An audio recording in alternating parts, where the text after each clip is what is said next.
Hey everybody, welcome to Salty Saturday. It is the Legacy Semifinals edition. I am Donde. I'm excited for some awesome Hearthstone tonight. We've got two matches for you, and I am joined by the man himself, Icicles. Icicles, how you doing tonight, buddy? I'm good. Happy to be casting Legacy Playoffs. Always exciting. Wish I was participating, but this is the next best thing. So let's go. You took the words right out of my mouth. Same feelings here. It's the next best thing you can get to being in it yourself. And there's a couple fantastic teams. Actually, all four teams are going to be on display tonight. So every team obviously a chance to win it, and we'll have to, keep track of progress of any out of match games that are happening too, because I know that there's some other matches happening tonight at the same time as these playoff matches that we're going to be streaming. So we're going to be starting tonight with Ghost versus Zerotio. That's Hearthstone Academy is Ghost and Zerotio is on the Pod People. As you can see down below, it is a true mirror match tonight in Series 1. Demon Hunter, Paladin, Priest, and Warrior for both players. Barring any bans, Icicles, are you excited to see a prospective mirror match here? I mean, just looking between them and the other match, this is by far the most popular lineup. Yes. Other than DadLegend basically not bringing it, the other three teams have really put a reliance on this specific lineup. So, I'm interested to see the mirror match. I'm interested to see their bans. Just looking at the previous results, Hearthstone Academy versus Pod People. Hearthstone Academy got the first win in a similar matchup, and they both banned Priest. With Zerotio in this match, I wouldn't be surprised if Ghost bans Paladin instead, because I think Paladin is a good choice of ban in this particular mirror. But I think Paladin or Priest both make sense. Boy, I don't know if you were talking to the players, because they just gave me the bans as you were talking there, and that was exactly what happened. Was Zerotio will not have a Paladin, and Ghost will not have a Priest. So you were right on the money there, and I'm glad you brought up the previous match too, because this is going to be the second match of this series here, with HSA slightly in the lead, 4-2, thanks to Boozosaur's win over Wicked Good in the first match. So yeah, we're still pretty early on the series. This won't decide anything, but a win for Ghost could really put HSA in the driver's seat here tonight. Absolutely. And for Zerotio, there's always pressure in the playoffs, but when your team loses the first game, that just amps it up just that much more. Knowing that a win here evens the series, but a loss could be devastating. So we'll see how he responds to it. I will say the slight little bit of hope there for Pod People is the fact that Wicked Good did score 2 points.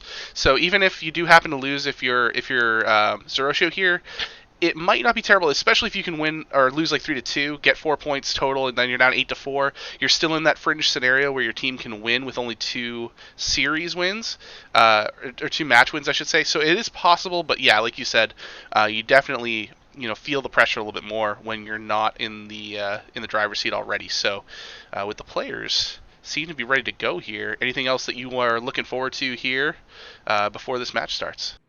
No, I'm looking forward to it. So. All right, I'll let the guys know that they can get going, and we will jump in just a second.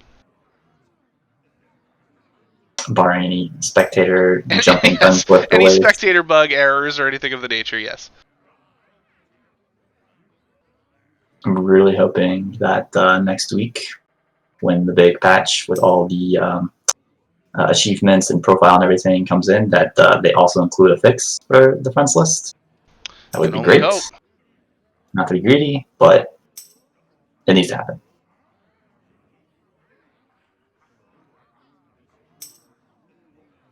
So what would you expect in terms of a lead deck for these two players? A lead, for Ghost, the Paladin seems like a decent option just because it's one of those decks that seems to do well against pretty much everything. Doesn't have a glaring weakness.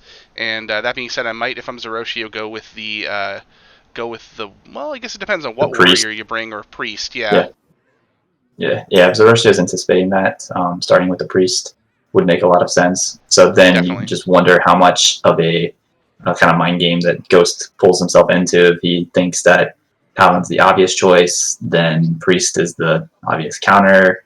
Do you then switch back to like the DH or the warrior and try to kind of snipe the priest in that scenario? But it's a lot of thinking that goes into it, and it might just be easier just to keep the Paladin and make it work. So. It looks like we are getting into the match here. Ghost has just sent me the invite. He will be on the bottom of your screen. Yeah, it's very kind of him to be able to show us this fantastic So Ghost on the bottom, on the top.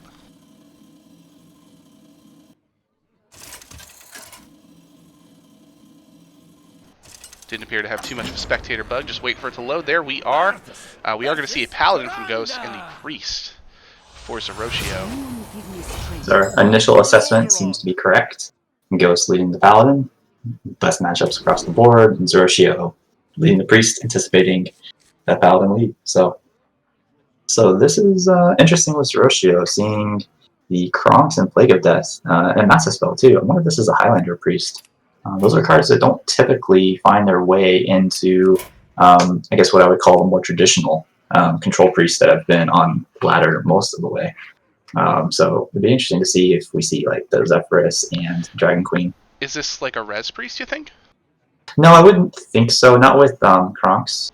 Oh, well, we got Psychopomp in there. That being said, Psychopomp does give that away. So, and Res Priest does make a lot of sense. It lines up extremely well into the Warrior and DH in particular, and isn't terrible against Paladin. So Kronks is an interesting addition. I don't mind it, but we'll see how it plays out. It looks like Ghost for his Paladin deck is playing Pure, so he's running the no neutral cards.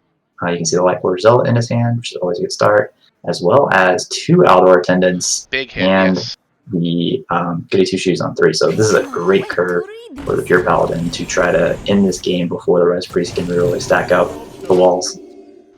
And as you mentioned too, that Kronks is not a typical inclusion in this deck, but I think if you're planning on using it kind of obviously post Galakron, and you're looking to use it maybe after you've used a lot of your res cards anyway, like the Psychopomp would have already been played most likely by the time you want to use the Kronks, it probably isn't too big of a detriment, especially considering the fact that it can be a post mass res buff, +2/+2 to all those minions that do live on the board. So could be an alternate little game plan there for Zerotio. Yep, certainly the primary use for that Galakron or that Kronks is either going to be the buff, like you said, or just an extra AoE clear.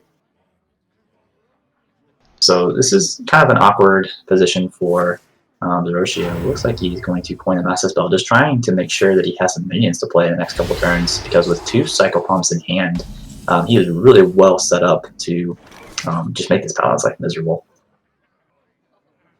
He does happen to pick off one of the Librams with that Massive Spell, and then Ghost draws the second one. So, yeah, you hate to see it, but for Ghost, pretty fortunate pickup. I do expect this to simply be the Lightborder Zealot coming down, just to continue to put the pressure out. I think that makes the most sense here.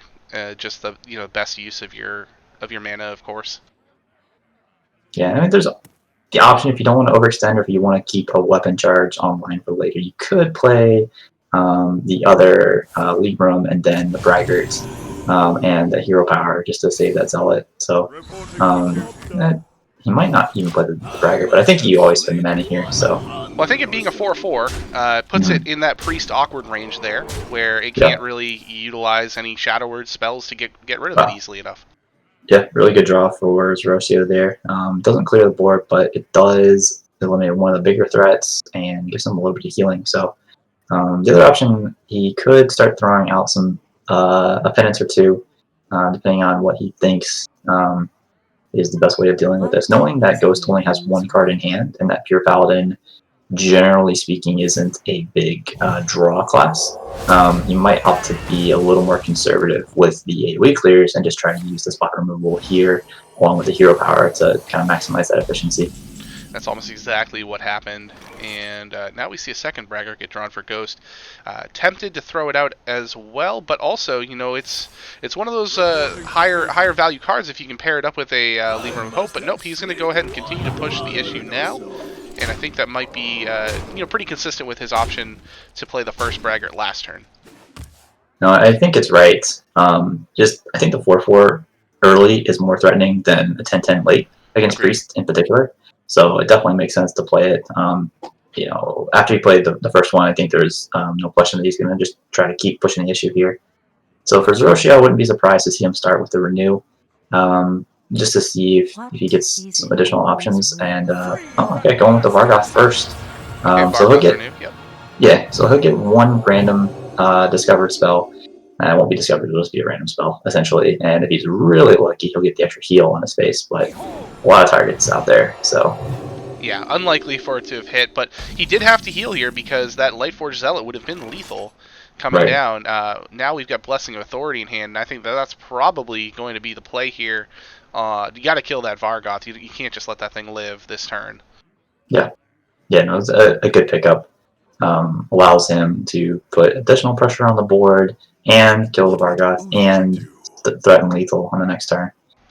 Which, looking at Zerotio's hand, it's gonna be really tough for him to avoid that. I'm going to assume the Blessing of Authority will go onto one of these 1/1s here. That way to push the maximum amount of damage elsewhere and keep another one out of AoE range. That makes sense to me. Ghost considering the possibility of the Lightforged Zealot plus, no possibility there. I was gonna say that's pretty much the only option because you can't tuck a Lightforged Zealot and a hero power, and there's not enough space on board. So This is exactly what he has to do. No, it's the right play. Let's see. So with that 9/7 on the board and no way for Zerotio to kill it, I think this is game 1 for Ghost. Does look that way.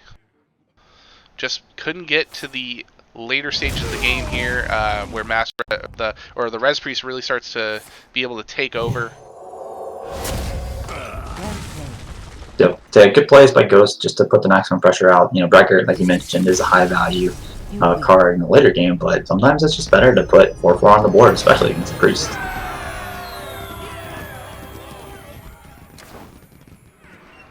Alright, so game 1, fairly quick there, goes to Ghost and the Paladin, and just for anyone who is not aware completely, this is a Conquest series, so of course you have to win with all 3 of the decks that you brought that weren't banned, which means we will not see that Paladin again for Ghost. He has Demon Hunter and Warrior left now. We might see that Res Priest again down the line here for Zerotio. Yeah, I would probably anticipate the Priest coming back out. The other option would be if his Warrior is a big Warrior. The big Warrior is almost certainly favored against any Demon Hunter or Warrior that Ghost could bring. So Zerotio might have 2 good options here, depending on what the makeup of his Warrior list is. But he does go with the Priest again, and Ghost is coming back with Demon Hunter. And looks like a Soul Demon Hunter. See the Sociologist and Lapidary right away. Gives that away. Consume Magic. Good pick up of the Spirit Jailer. Yeah, I'm curious to see if he's running the Penflingers, maybe an Altruist, a couple different deviations of Demon Hunter list. And for Zerotio, this is good. He gets the minion that he just never saw last game. Granted, the 5-mana minion was going to be too late anyway, based on what happened in the last game, but it is a good pickup for Zerotio in this game, because it's more likely that he's going to be able to play all these minions, because Demon Hunter, at least a Soul Demon Hunter, is typically not putting out the same kind of pressure in the early turns that a Pure Paladin does.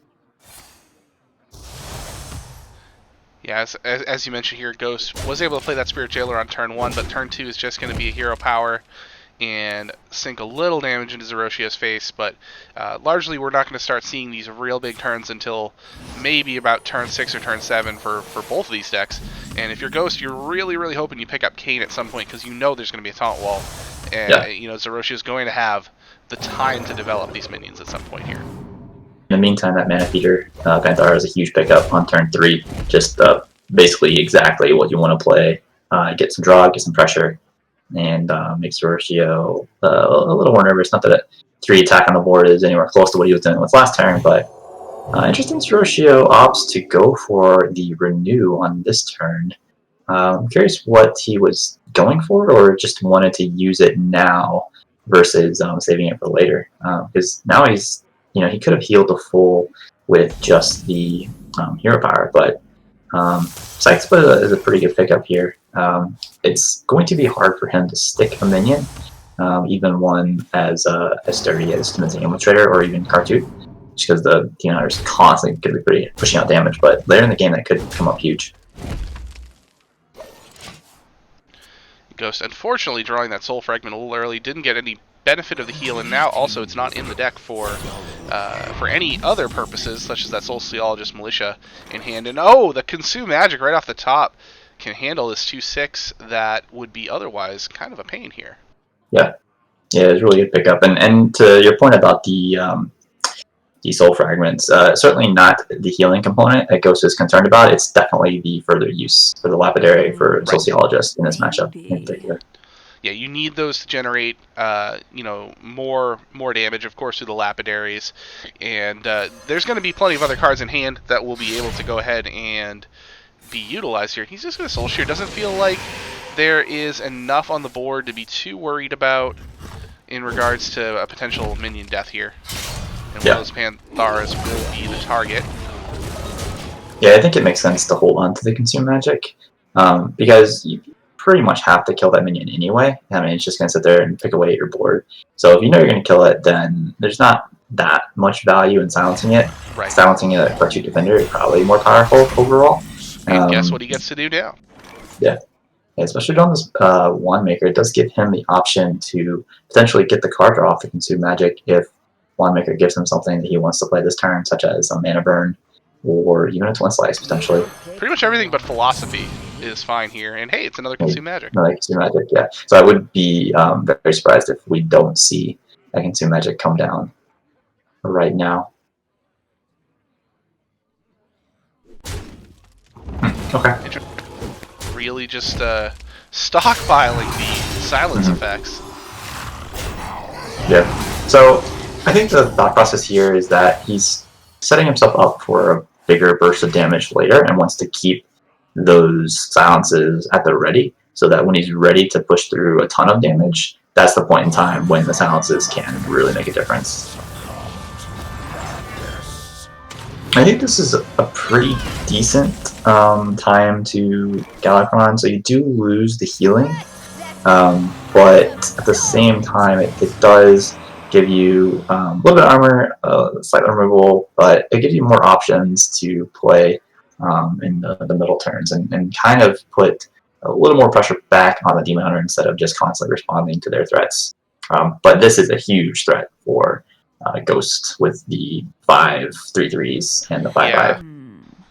Not only to have Militia activated on 7, but to have her activated in such a strong capacity here. And now Zerotio is a turn away, as we know it, and as I'm sure Ghost knows it, from being able to Plague of Death. And this is why you play Galakrond when you play it, because you're holding Kronks in hand, and Kronks wipes this board perfectly for you. And Ghost, of course, would know that that is a possibility. However, knowing that you're one turn away from the Plague of Death 2 being, the more likely hold in the hand, because you assume there's 2 of those in the deck versus the 1 Kronks, you got to play it at that point to get the damage in before the board clear, but it is all for naught, unfortunately. Yeah. So now we're at a pretty good point for the Res Priest, where it's turn, you're going into your turn 9, you're still at full health, you've dealt with one big threat and half of the weapons, you're sitting on Mass Res, another taunt, so you feel pretty good about your position at this point. You don't know that there's 2 silences sitting in Ghost's hand, but you feel pretty good right now. Ghost goes ahead and uses a Blade Dance to get rid of the Kronks, keep the 5/5 as a threat on the board, but also puts the Kronks into the death pool. And that is one minion that Zerotio will be liking to not see pop out of this Mass Res. Right. And he dodges it. Yeah.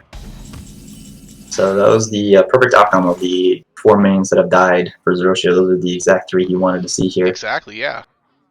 So picking up another Blade Dance for Ghost is, or did he pick up, sorry, Chaos Strike. I have Ghost upside down. He already had the second Blade Dance in his hand. I apologize for the misread on that. But Chaos Strike is still a good pickup and does allow him to make use of this Blade Dance if he wants to use that to clear this board. Or find a Soul Shatter Mystic, which can also do some work here.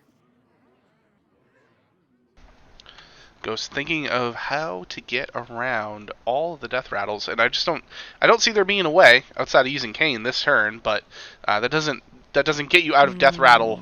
Get you out of the death rattle problems. It just goes ahead and lets you push some damage this turn, and doesn't really solve your problem. So I don't think that there's really a clean way through. No, I think this is the point in time where you might see some of those Consume Magics coming down to try to stop the healing from the Cartoots. And then followed up with the Soul Shadow Mystic to finish it off. and then hope That's that exactly what's happening here. the 2/3 hits the 3/2 and not the 5/5. What I saw, it looks like it did not. Nah, No. yeah, it killed the 5/5. So he loses a little bit of face damage there. That could be pretty impactful. The difference between 18 and 13 life is essentially the difference between 1 turn or 2 turns being dead. So Zerotio probably feels pretty good about that.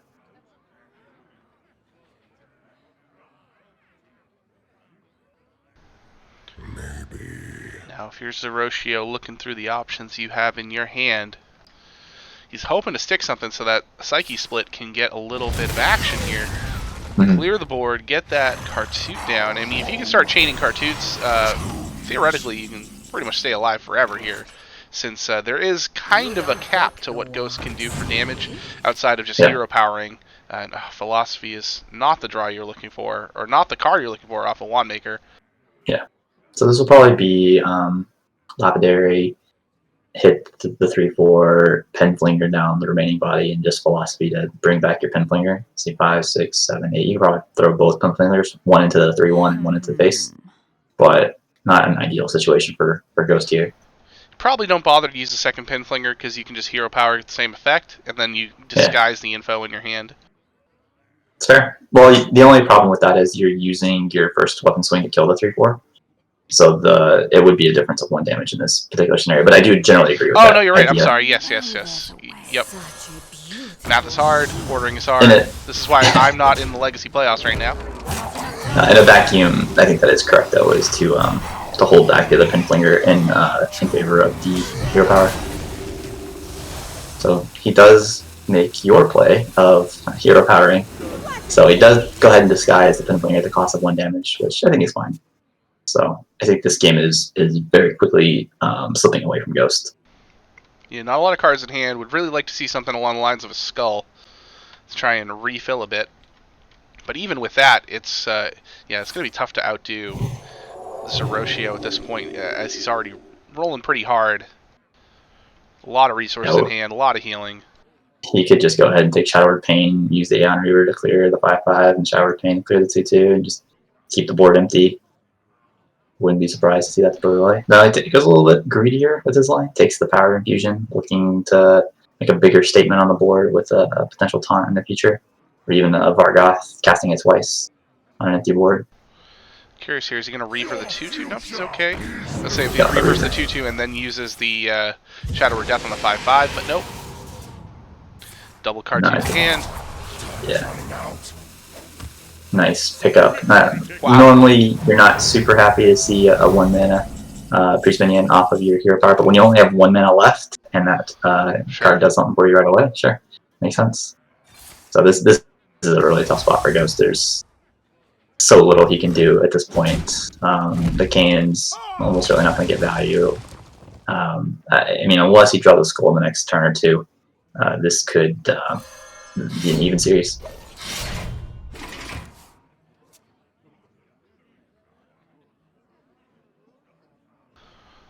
Psychopomp drawn for Zerotio. That pool is pretty heavily skewed towards Kartoots at this point.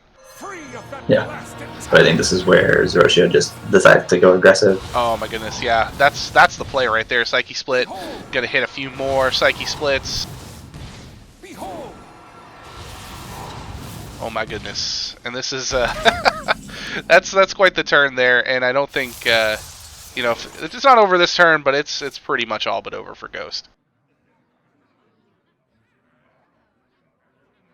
Yeah, Res Priest is a really strong pick into the Demon Hunter and Warrior in particular. I still like Control Priest in those matchups, but it can go wrong. As the Res Priest almost always has time in both matchups to basically do whatever he wants. But pretty good pickup for Ghost getting the Skull, so you never know. Well, Blade Dance is gone at this point, so we know there's no other. Well, both Blade Dances are gone, I should say. There's no third Blade Dance in the deck to help you out, and even then that can only clear off 3 of the minions. But he will stay alive at least 1 more turn here. She could flex on it and play Mass Res that gets cast 4 more times for no effect whatsoever. but this is good enough. And I would expect Ghost to concede, possibly even before this turn is over, but definitely before he finishes his next turn. In the meantime, we get to watch Vargoth cast Power Infusion 4 times, so that's exciting. Yeah, I don't think that that's ever happened in Hearthstone history, to be honest with you. Marrow Slicer, not the card. Zerotio is already playing for the achievement system. Cast Power Infusion 4 times in one turn.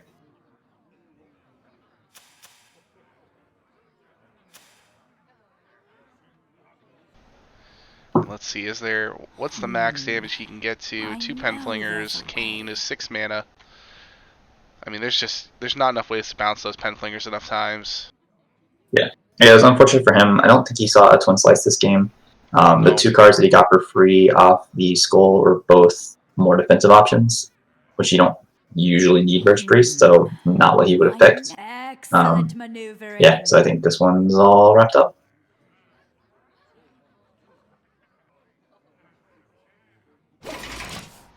Ghost's just going to pass it, not going to show any more info. Not that any of these cards in hand or anything that you wouldn't expect to be in a Soul Demon Hunter, but just gives a little bit of a misdirect. Maybe you're hiding some sort of spicy tech in there. And Zerotio takes game 2, as you mentioned, to knot this thing up. I appreciate Zerotio's quick hesitation on the Holy Nova to see if it still hit the enemy hero, and using that with the 4 Vargoths to get lethal, but alas, Holy Nova has been changed and no longer hits the enemy hero, so no cool lethals for Zerotio in this game, just straight up beatdown. Just the boring lethals, yep. So now we started with a mirror with different bands, and now we are down to a strict best of 3 mirror with Demon Hunter and Warrior on both sides. We've already seen Ghost Soul Demon Hunter, so it'll be interesting to see which Demon Hunter Zerotio brought and which Warrior both players brought.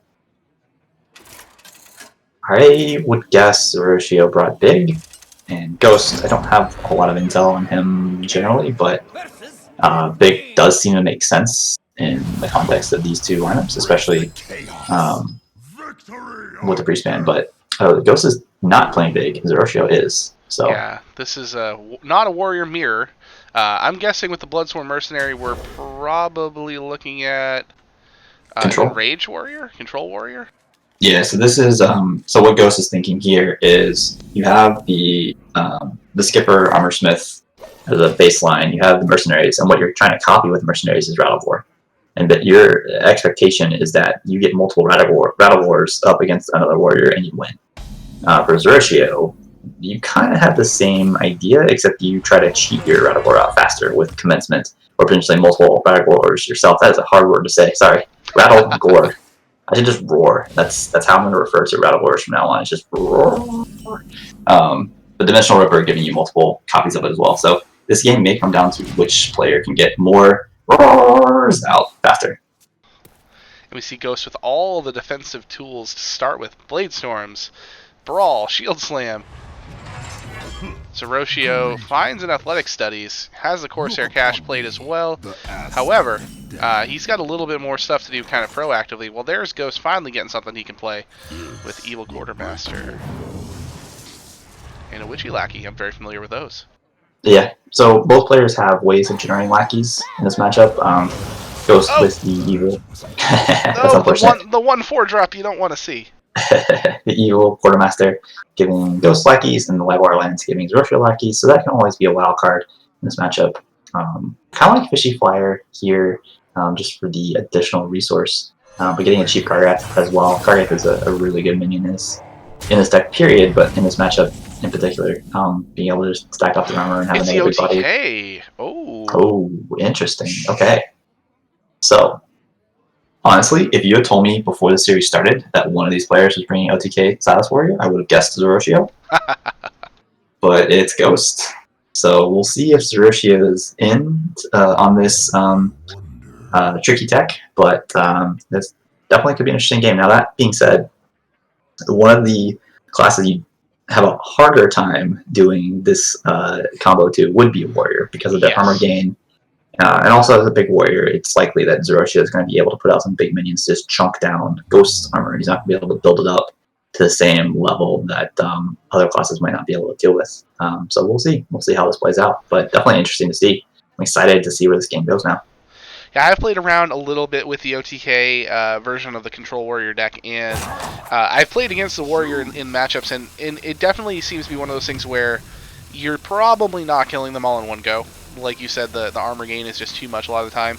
So unless you can do some damage along the way, you're probably just going to hit them for like 20 to 30, and then try to, just grind out the rest of it. Mm-hmm. This is interesting. Ghost makes this play. Bladestorm is a premium card against Big Warrior because they're often just sitting there with one large minion, but Ghost uses it here to protect his armor, thinking that with 2 of the combo pieces in hand, his armor is the premium now, and keeping that as high as possible before the big minions start chunking it down is the best path to victory. So, pretty interesting decision there. We'll see if it pays off, but yeah, losing 1 Bladestorm here could be very costly.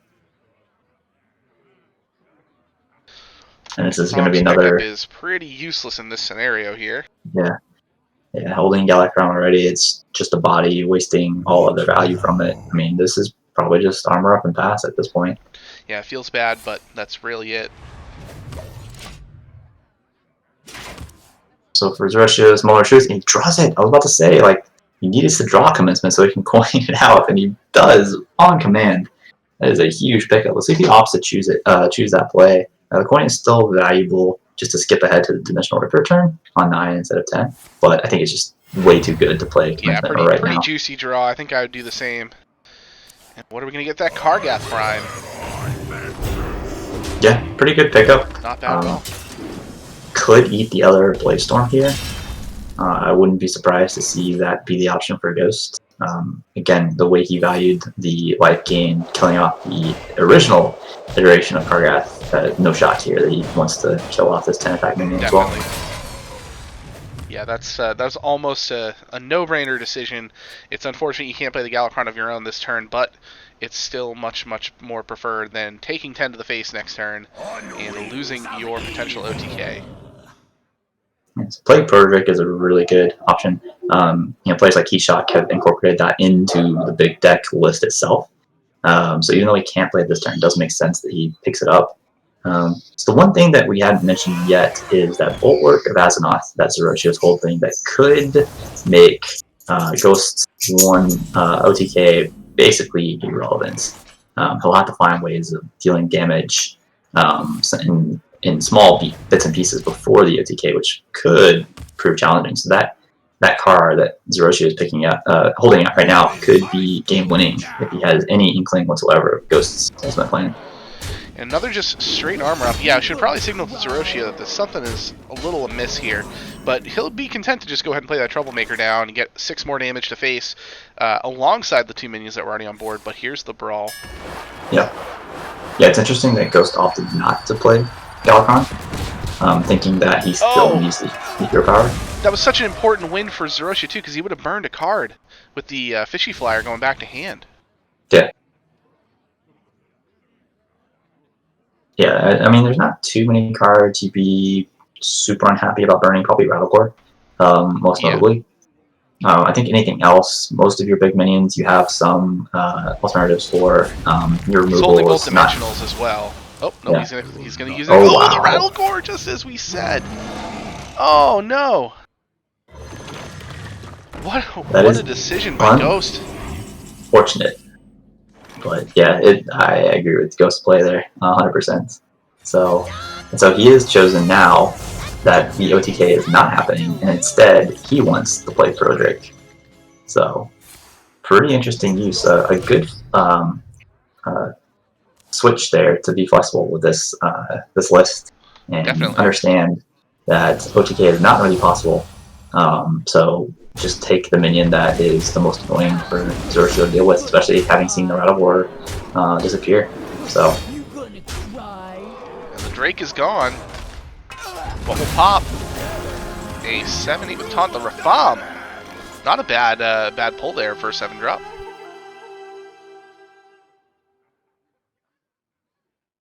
Yeah, so I'm interested to know if Ghost is running Rattle War. We didn't see it in the mulligan. He hasn't drawn it yet. So I wonder if that is a potentially alternate win condition for him. Now, I guess would be a primary win condition. at this point to see if he's able to generate multiples, knowing that Zerotio does not have that option anymore. Yeah, he's essentially shifted from OTK to straight up control warrior at this point. Mm-hmm. Yeah, and they're both even in cards, so fatigue is more likely to come down to who has more armor. I don't know how much draw is in Ghost Deck. I think I saw a Battle Rage. Yeah, he's holding a Battle Rage now, so I don't know if there's one or two. That might be a card that ends up not being played this game, in case his thinking is to run this to fatigue. A ghost win on the brawl there. It was the smallest minion, but it did get rid of both troublemakers, which I think was the most important part of the result there. But Zerotio's just going to rip out a second Dimensional Ripper. It's a second set Gets another of troublemakers. Yeah. That's a really good pickup. Yeah, the pressure continues to build here as Ghost has just taken multiple hits repeatedly from these 3/3s, and Deathwing won't be enough to clear the board on his own. Not a bad pickup. Probably takes out half the board. If you're lucky, it gets both troublemakers, but more likely it takes out 2 or 3 of the 3/3s and one of the troublemakers. Right. That's gonna be tough. I mean, you're already facing down probably 12, if not a little bit more, if you play Deathwing. So, but I don't know what other options you have. You don't have an active Gallopron, so you can't cross down part of this. You've used your Bladestorms, but even that wouldn't be enough to take out the Troublemaker. So this might just be a winning position for Zerotio, getting Troublemakers, both Dimensional Rippers. Yeah, I mean, playing the Bulwark this turn does absorb 5 hits. So that would be... You'd be taking 9 damage, ultimately, from the next turn at the minimum. So you also go with Deathwing. I mean, it's probably the best of a bunch of bad options. And pretty much the median result right there. Mm-hmm. And so 12 damage for sure, plus another 6 is 18, so he's 4 off lethal. He might opt to just armor up, maybe play the Bulwark. But he doesn't need to play anything else. He certainly doesn't need to play any minions. Strawmaker generating extra damage is probably enough here. I think the only question is whether or not he wants to play the Bulwark now or not. Yeah, he goes with the Commencement. Interesting.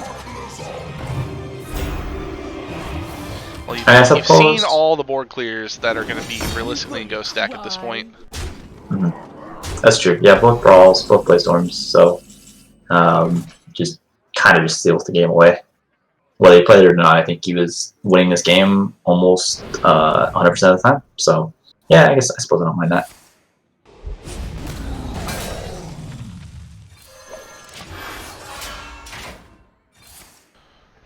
That will do it there, as the next 2 3/3s to hit after clearing off the Bulwark will be enough.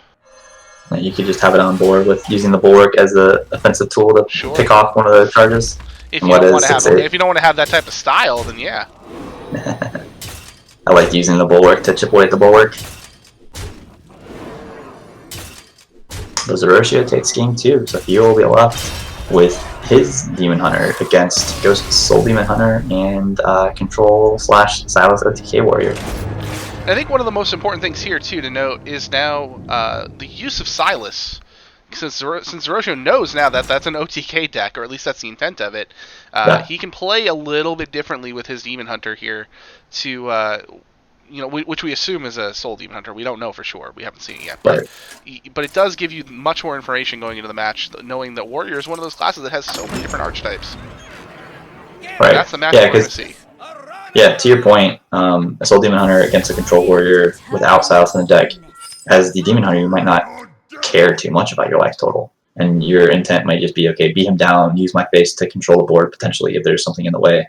But now that Silas there in the back of your mind, you have to think, okay, not only do I have to keep his armor low, I also kind of have to keep my health total up, and it's a little more Warblades, which he does keep in the mulligan. So looks like he's already kind of thinking ahead to what potential damage Ghost could unleash with that Silas combo.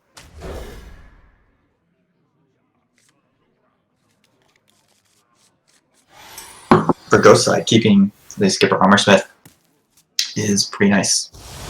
knowing that you have that all ready to go as Definitely. a very potent counter to some of the Demon Hunter's damage. That definitely makes sense to keep those in the mulligan. Was there ever a situation there where if you're Ghost, you might keep Silas? No, I don't think so. Because Okay. I don't think that's your primary win condition. I think it's a nice potential, get out of jail free card at some point in the game. But I think you're more looking for your early game tools. You're looking to contest the board a little bit better, get some armor gain. I think you're better off looking for that early counters instead of thinking that Silas is going to be the way you win this game. Yeah, it's interesting that Zerotio opted for the early pressure with the Mana Feeder instead of saving it for the value of the card draw. So in his mind, he thinks that he needs to win this game as fast as possible, and getting a 2-3 on the board is more important than an extra card draw. So kind of a tough choice. He's got cards in hand to be aggressive, though, between that Warblaze he played already and the Marrow Slicer behind it. So, right. I mean, I understand where he's coming from as far as trying to be the aggressor in this matchup. Yeah. Yeah, there's no doubt that that's his role here. It's just interesting to see how that shapes the decision-making of how aggressive you feel you need to be with playing that 2-3 strictly for the more aggressive approach. So and I think Zerotio is probably thinking now through what options do I have to silence? When am I going to want this to be safe for silence, or should I just take advantage of the card draw now? And I think it makes sense to just play it now. I don't know that there's too many premium silence targets in the warrior list. I mean, unless there's a Rattlegore like you mentioned before, then which we didn't see, Zerotio didn't see. Yeah. That was pretty much a fine time to do it. But I do like that you played Wandmaker first to see if maybe you just pull one off of the Wandmaker. Right. Yeah, I think even Rattlegore on Ghost side wouldn't be too threatening for Zerotio because he has no way of cheating it out. He would just have to play it. And spending 9 mana at that stage in the game against a Demon Hunter you're almost certainly just dead at that point if you're doing that. So I think even from that perspective, Zerotio wouldn't be too afraid of a Rattlegore coming down. So. And while we're seeing this Bladestorm get played, we have a slight update in chat. Pod People now lead this series 6-4. Oh wow! What was the match? I'm refreshing right now to see. And we did mention at the top of the broadcast here that there was another match. At least we knew of one match being played. It was a sweep. Starlax with the win over Duwin. That's the first loss of the season for Duwin. He's 9-1 now. And Starlax with a humongous win for Pod People to swing the series back to 6-4 Pod. Now this puts a whole different spin on where we're at right here because Zerotio is in good position, up 2-1 on Ghost. And so we came into this matchup thinking Hearthstone Academy might be the ones to kind of put this thing on ice, but Zerotio could be the one instead to give Pod People kind of the game point. Yeah, that's a pretty big development. So kind of back to this game, we see kind of the middle section of this game for Ghost playing the Bulwark here to hopefully interrupt some pretty big chunks of damage, and he's already eaten a swing from a Marrow Slicer and an Adept trigger, so it saved him a ton of HP so far. So looking like a good timing for Ghost there on the Bulwark play. So Zerotio drawing Sociologist. In most matchups, you'd be pretty tempted just to slam that down on the board, but with as much AoE board clears as Ghost has, definitely makes sense to kind of save that and potentially be a little more value based on that if necessary. Though it does end up giving him a very weak turn at a point in the game where Ghost could be looking to kind of turn things around and get to a point where Zerotio is not going to be able to put out enough damage to take the victory. So I think it'd be really crucial what Zerotio draws here if he's able to play it to open up the skull off the right. Not this turn. He's going to have to go ahead and... Well, I mean, I'm sure he's fine with going ahead and playing the second Glaive Mount Adept. That's all right. But yes, that's one less... he can't get the draw this turn, so that's not ideal, but still does put more pressure on the board. based on what he's holding on the left side of that skull, it's way more likely that as soon as he's able to play what he draws in the same turn as his skull, that's going to be his play. That being said, oh well, guess it depends on what the one mana no, I card think is.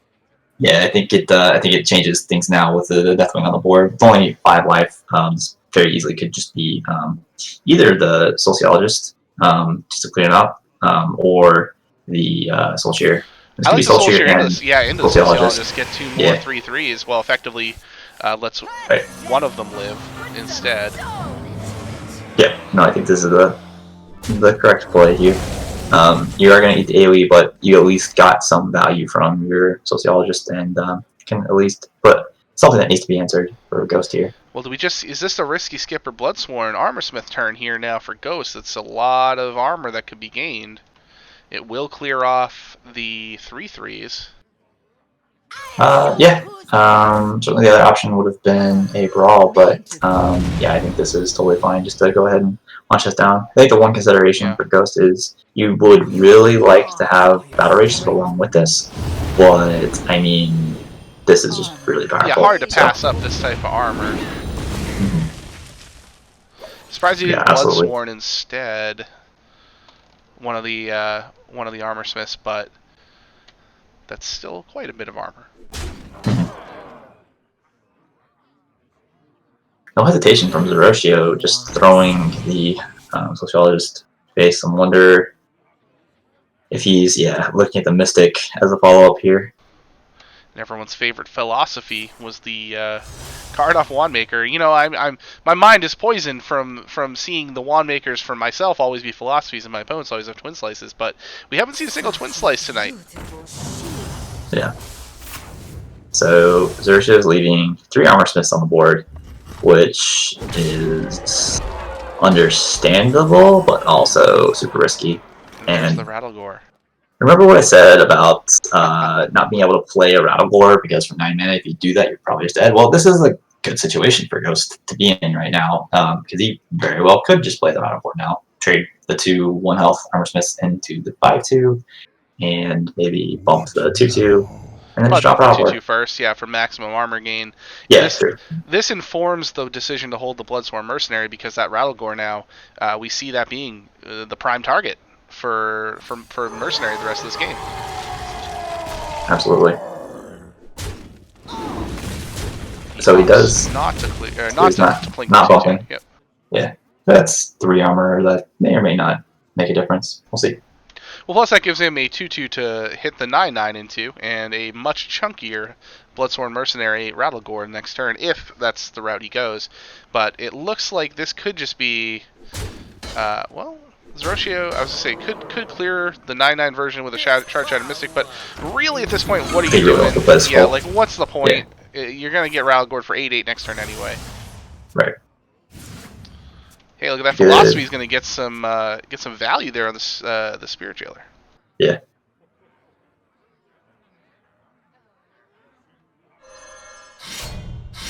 I wonder. Okay, so he's just going to throw in a bunch of damage because the Eldrazi was free and the Twin Slice was free. I wonder if you think about saving that. I guess. Yeah. Maybe. Worried about the amount of armor that Ghost is building up. I think this is where the Silas comes into the back of his mind, saying, yeah, I'd rather have the healing from Eldrazi, but at the same time, I could just be dead if he's got the Silas combo in hand. At this point, Ghost now in firm control with 2 Rattlegores on board.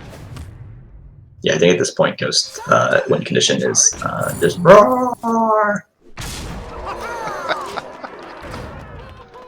And for good measure, picks up a charge minion to go ahead and clear off Zerotio's only minion. And yeah, this is pretty dire straits at this point for Zerotio. I think we're headed towards a Soul Demon Hunter mirror in Game 5. And before anyone questions the veracity of my roar, knowing that it's the full power Rattlegore on the board, my daughter is sleeping in the next room, and I don't want to wake her up because then my wife will sound like a Rattlegore yelling at me, and I don't want that to happen either. So that is why it is a more subdued version of the menace that is about to win this game for Ghost.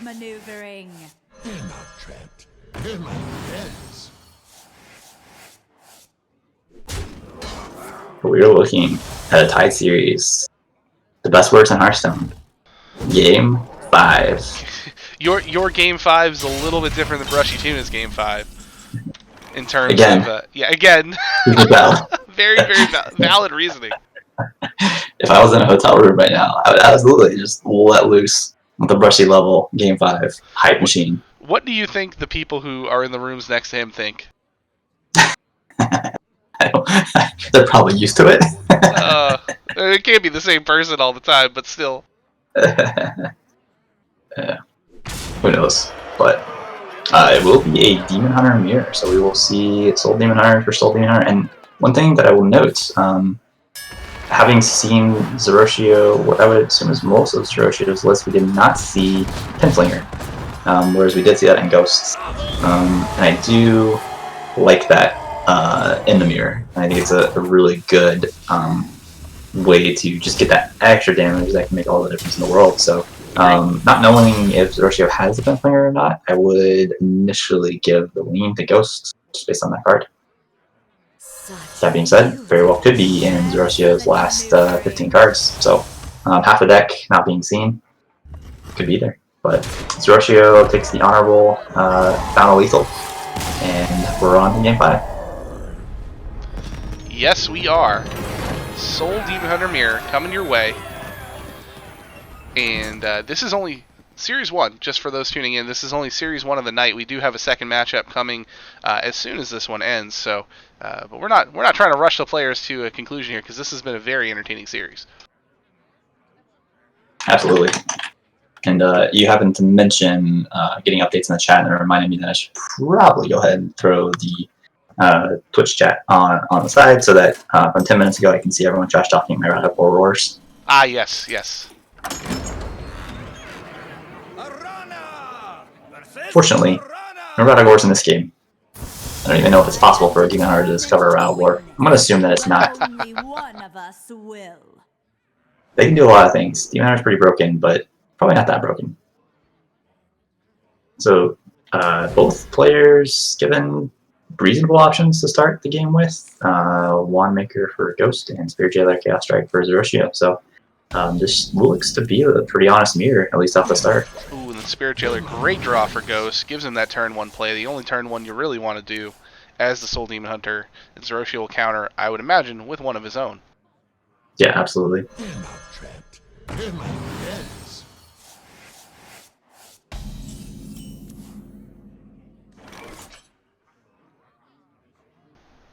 I always find the ebb and flow of this matchup to be very entertaining to watch.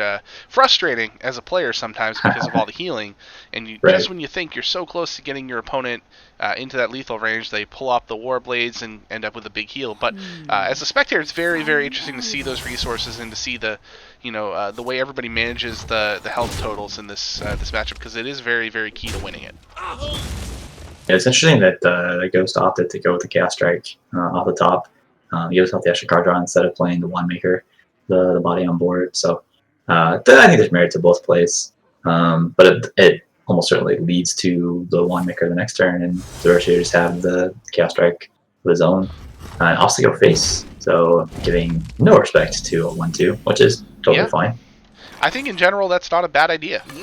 You know, the 1-2 is gonna ping you a little bit over the next few turns. That's fine, sure. But I think that's a reasonable decision here, especially with the fact that you're probably going to heal plenty over the course of the game to offset the damage that 1-2 will do. Right. You're very likely to heal it back.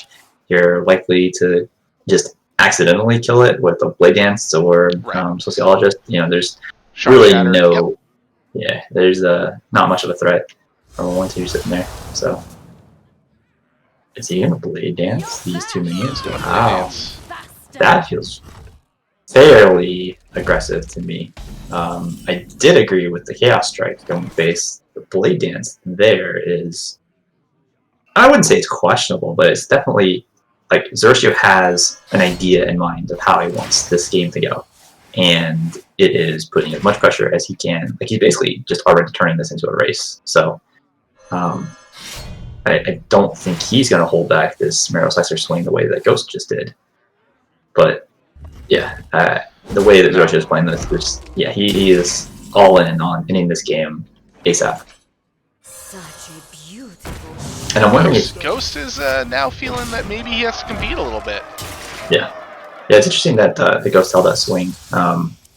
It makes sense in a lot of cases with the Eldrachi to hold a swing, but for the Marrow Slicer, usually you just want to throw that when you have it. But Zerotio now With that second Marrow Slicer, that's more face damage. Thinking if he needs to respect the 5/5 at all. My guess is he's not. So, based on everything else we've seen, I think this is going face, and I think he's setting up for lethal next turn. I don't know if he has enough mana. I don't 5/7/9. so. No, not quite. Well, especially not the heal now. Yeah, especially if the 5/5 dies. Yeah, he would have needed another swing ready to go with Marrow Slicer. But so Ghost opts to draw, eats 1 discount, gets a Pinflanger discount, and Soul Shear. So not the best discounts off the skull. Let's see if he decides to. I mean, he's almost certainly trading the 5/5 now. At that point, with what he drew, I guess he was hoping for some way of killing the 5/5 without trading his own, but no choice. Just has to make that trade. Yeah, Blade Dance would have been key to that. Blade Dance plus the Penflinger, if they had both gotten the discount, would have worked. Yeah, so I think Zerotio here has to equip the Marrow Slicer. He probably plays the second slice as well, I think, just to use the mana as well as the hero power. And then next turn sets up 9 damage. So if Zerotio or if Ghost does not get a heal, which he doesn't have one in hand, so he would need to draw. Wow, he doesn't. He does not. He's got Chaos Strike though, so Chaos Strike could draw into it. So Chaos Strike drawing into Eldrachi that he equips right away, or into a Soul Fragment. Otherwise, Zerotio is going to take the series. And I think if you're Ghost, you probably have seen the aggressive route that Zerotio's taken this whole game. And even though it's only 1 Soul Shard Lapidary that can do you in, you probably have to. Well, I guess the Adept as well. There's 2 Adepts that would be enough damage as well to get the job done. So you probably have to just assume that you're going to get hit here and there's the War Blades. So I think you have to overwrite this Eldrachi right now. It feels bad, but it's how you live, and go ahead and play Twin Slices if you want to as well. Yeah, so that goes back to what I mentioned earlier about not swinging with the Marrow Slicer on that 1 turn. I think he did it twice, but definitely once, and I think he just lost damage. I think with the Marrow Slicers, especially in this matchup, I think you always want to swing with them. Getting an Eldrachi may be enough for Ghost to take this game. It is just such a massive swing, but certainly not making it easy. And I think now coming the other way, I think Zerotio is dead because he has no way of drawing. And Ghost absolutely has the damage between a full Twin Slice and 2 Pinflingers. Yeah, just like we talked about, as I mentioned, Zerotio now is on that receiving end of the frustration of being right there and not being able to close out the game just because of that healing that got drawn. Yeah, drawing the Eldrachi just saved Ghost this game and the series, and really, to some extent, kind of saved HSA in this matchup, coming off the previously reported results. Yeah, if HSA takes this, it will be a tie series at 8-8. I think no, because of the free spell, Ghost does have the damage and the mana with the Pinflingers. Yes. Provided he sees that. Yes, okay. You gotta do the math. You gotta check to make sure. It's always, especially in a game clinching playoff match, you want to make sure you're doing the math right. Right. Yeah, absolutely. I did have a game on ladder where I accidentally cast 1 spell before I threw down the Pinflinger and ended up missing lethal by 1 damage. So you definitely want to be careful with this line. Certainly in a match like this, you're taking every second to make sure that you're doing it all correctly. Absolutely. And Ghost is walking this away. So congrats to Ghost on a well-played and well-earned victory. Yeah, I think the series was played very well on both sides the whole time. I mean, outside of, like you mentioned, the Marrow Slicer hold, I don't think there was really anything that I can point to and say that there was a mistake made. That was extremely damaging. And I wouldn't even characterize that necessarily as a mistake. No. I know the Ghost would have had a good rationale for doing that. it didn't cost him. So I think whatever his mindset was in that moment, whether saving it for potential play-dance plays or just wanting to be conservative with his resources, I mean, it's it's completely valid. So yeah, it's one of those, you call it a mistake because we saw how it worked out, but it could very easily have been the right move. And it just happened to be that he needed to have the healing, and it didn't really matter in the end. He got the healing, he got the damage, and he got the win. So Ghost, a 3-2 win over Zerotio. Ghost will move to 5-5 on the season. Zerotio falls to 4-6, and as I mentioned, it is now a tied series 8-8 going into the two final matches, which feature Ridiculous Hat versus Baystink, which is just a nutty match, and then Saku versus 2-star Mako. So it looks, HSA, two very strong players there left, and Pod People have one very strong player and Ridiculous Hat on there. I'm just kidding, our Hat. I love you, buddy. He's I will be the first to tell you that against base, he might characterize himself in the same manner. So no, I mean anyone against base. Like if you're sitting there ranking yourself, like who do I think I'm better than? Base is probably the player that everyone just says, nah, it's not me here. So, and that's a completely fair assessment. When we did the March Madness tournaments, of course I do. Y'all were pretty generous with the seeding overall. You set me as a 3 seed, and I was very excited about that. And then I saw who was my 14 seed opponents. Do I need to tell you who that was? Was it based? It was based. Yeah. Donde. Listen. Base was a 14 seed. I'm going to be bitter about that for a long time. long time. Anyway. Nothing personal. If it makes you feel better, I lost to Boozasaurus in round 1 anyway, so. Yeah. I do want to shout out real quick Zerotio in that last game. We talked about it kind of at the beginning of how aggressive he was playing, and it was exactly right. He was basically one draw away from killing Ghost, and Ghost just happened to hit the Eldrazi there at the end to save him, but it was the right plan of attack from Zerotio's standpoint, and just wanted to commend him for taking that line. For sure. I mean, in Hearthstone, and this goes for really a lot of card games, and not just Hearthstone itself, but you make the best play percentage-wise that you can, and sometimes it just doesn't work out, and that's the nature of the beast. And it's frustrating. It always is frustrating to know that you did the best you could and it just came up short, but you just hope the rest of your team can pick you up here, which Pod People, very strong team.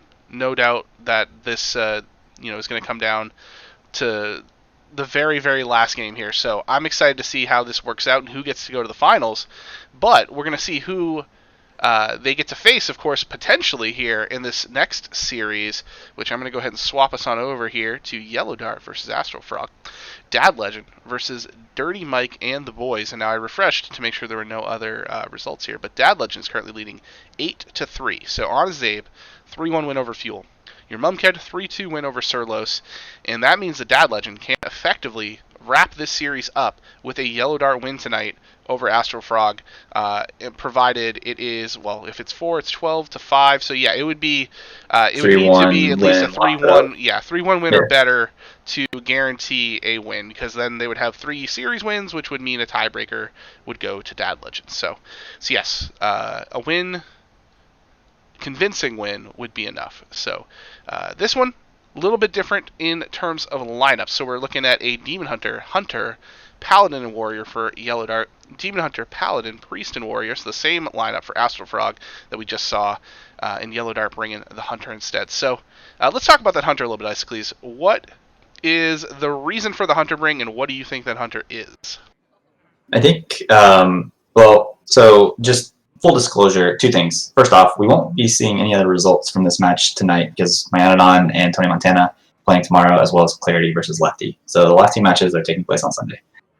Secondly, because of my affiliation with DadLegend from the hero side, I do offer my consulting services to them once my team has been eliminated in Legacy. Free of charge, or you make it out on the deal?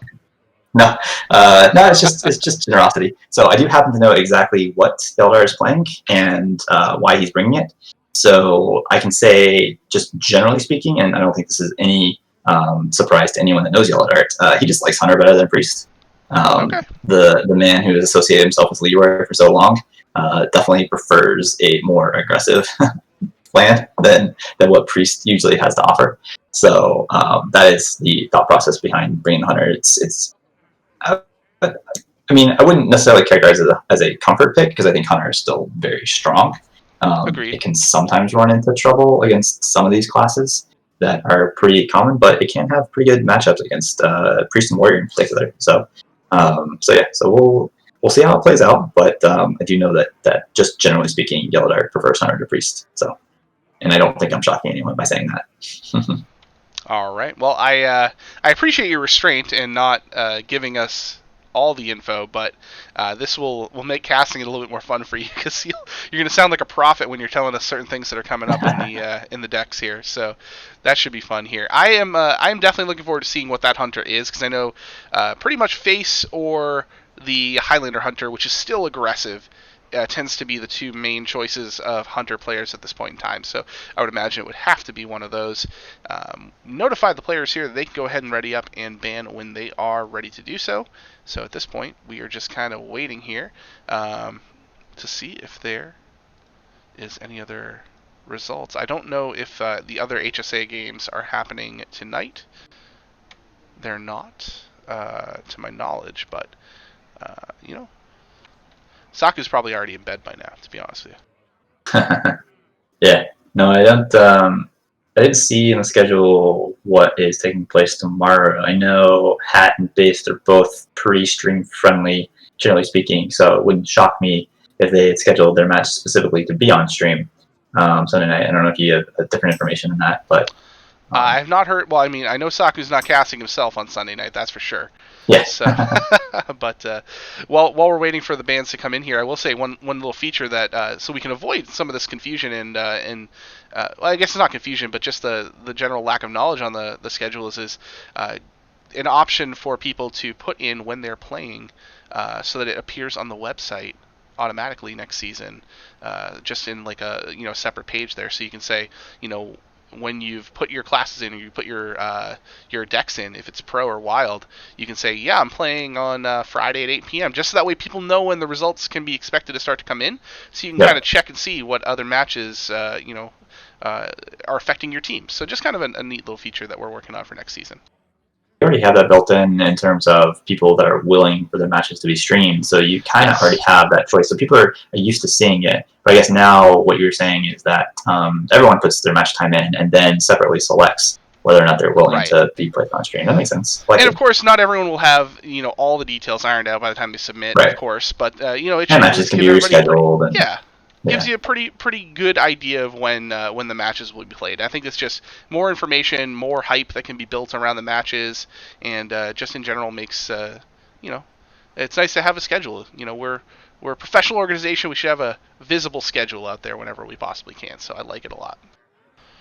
Yeah, I think it can only increase engagement when people know when other matches are being played. I think it just adds to the kind of anticipation and back and forth that can happen, especially as you get close to the playoffs when those last couple weeks when every match can be the difference between a team making the playoffs or not, and everyone's kind of on pins and needles waiting for results to come in. So I like it. I think it's a good approach. Should be fun. So I appreciate that you appreciate the idea. And also, we have the bans, and I don't appreciate the fact that the hunter got banned. So I don't even get to know what the hunter will be, at least not until I'm told later on, I hope. But this is going to be a Demon Hunter Paladin Warrior matchup versus a Demon Hunter Priest Warrior matchup. So we're going to probably see some similar stuff to what we saw last time. Maybe not a Res Priest, who knows. But yeah, unfortunately. It is interesting that Astralfrog would choose to ban the hunter there. We've seen in some of these other matchups where the priest was banned, and then obviously Ghost respect banning Zerotio's paladin. So Astralfrog, seeing the deviation that Yellowdart brought with the hunter, choosing to just eliminate that as an option for Yellowdart altogether makes some kind of sense. So we'll have to see how it plays out here. I'm going to let the players know that they're ready to roll. If they are, in fact, ready, we will be all set to spec them. You will see on your screen here, Yellow will be on the bottom, Astralfrog will be on the top.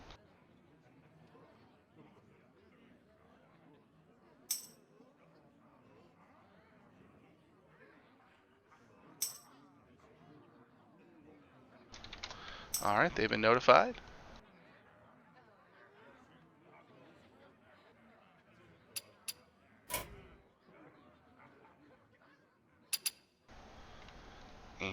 just waiting for the start here.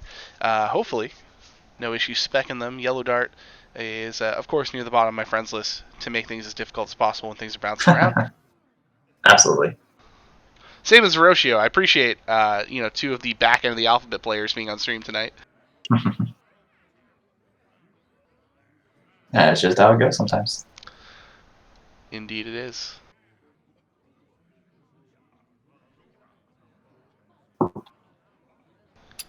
Alright, here we go. It's blinking all over the place, but I think I got him.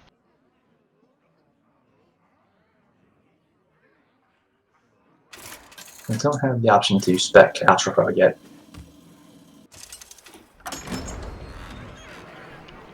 Well, it's going to be Paladin versus Priest. Yellowdart's Paladin versus Astralfrog's Priest. Not Astral Dog. Different animal. Astralfrog? Astralfrog. So I think this is exactly what we saw in the last series, where the Paladin was left up for Ghost, and Zerotio queued the Priest into it. It did not work out for Zerotio, but we'll see how this goes for Yellowdart. Or actually for Astralfrog. Astralfrog's on the Priest in this scenario. There we go. Got everything spec'd up, and we're ready to go. We are not going to see a Res Priest this time, however, as we see Wandmaker in hand and Cleric of Scales. So this is definitely going to be more control, Priest-based deck. And for Yellowdart, it looks like it's going to be a pure deck with the Lightforge Zealot in hand. Bit of a heavy hand there for Yellowdart to start with. Yep. And something you certainly have to watch out for against the Priest is having your Libram stolen, and we see on Astral's side he has Shadow Madness, which isn't always in the deck for the Priest, but the fact that he's hard running it, I think it gives him even more of an advantage in this particular matchup. It might also inform his decision to leave the Paladin up because, like you said, you can seal those Librams, and he felt like the Hunter was more dangerous with his alternative game plan here versus the Paladin being a little bit stronger than it would normally be. But Yellowdart just goes ahead and crushes that 2-2 and gets a Libram back, so at least we know that a Liadrin down the line will result in at least one Libram coming back to hand for Yellowdart. With Demon Hunter and Warrior also in the pool for Astralfrog, leaving up the Paladin, you're not necessarily expecting to win all the matches, but I think you did get what you wanted in terms of seeing that Paladin first, just to run into your Priest. So pretty good setup, at least from a macro perspective, for game one for Astral here, I think, especially with this version of Priest in particular. So Cleric Scales not active. What is a loon's will? Yeah, this is most likely your power pass, I would think. I don't think you want to burn a premium combo in the Cabal Acolyte Weight of Apathy on a 4-2, knowing what else is in the Paladin's deck. Even though it never feels great to do nothing, but sometimes I think doing nothing is the best option. And by nothing, I mean healing your face. But that's nothing.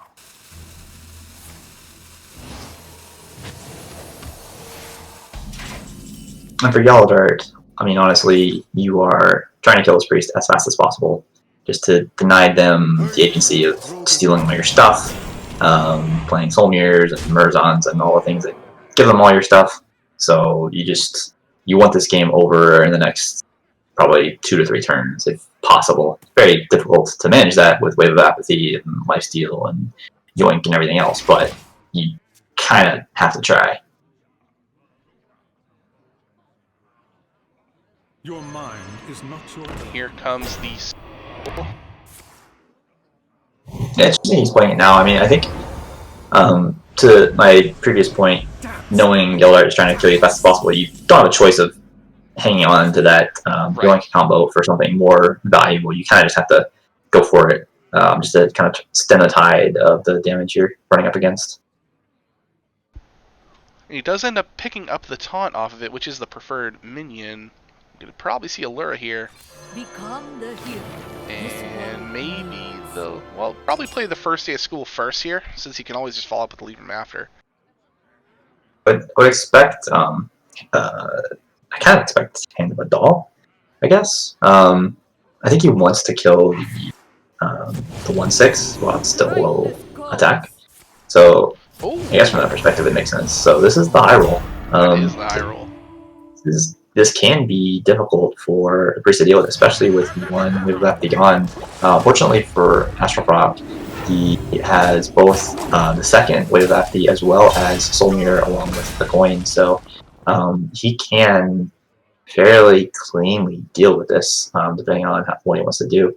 Bumping the 2/4 into the Divine Shield just takes care of the 8/8. He would just leave Murder and 3/3, which is not too bad to deal with. What So is I a probably loon's expect will? that to be the case. The other option, well, I don't know. You probably don't wave and wait this turn. I think Soul's probably the best play here. But we'll see what Astrofar decides to do. Soul is a premium card that, What is a loon's will? at least in your initial list, you only have one of. So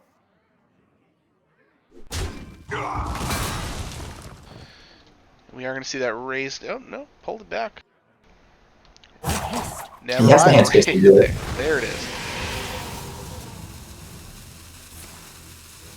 So he picks up Yellowdart, which is kind of nice in this matchup For sure. because Yeah. it's your Libram free once you receive it off the dead Lifelord Zealot here. So Priest doing your stuff as always.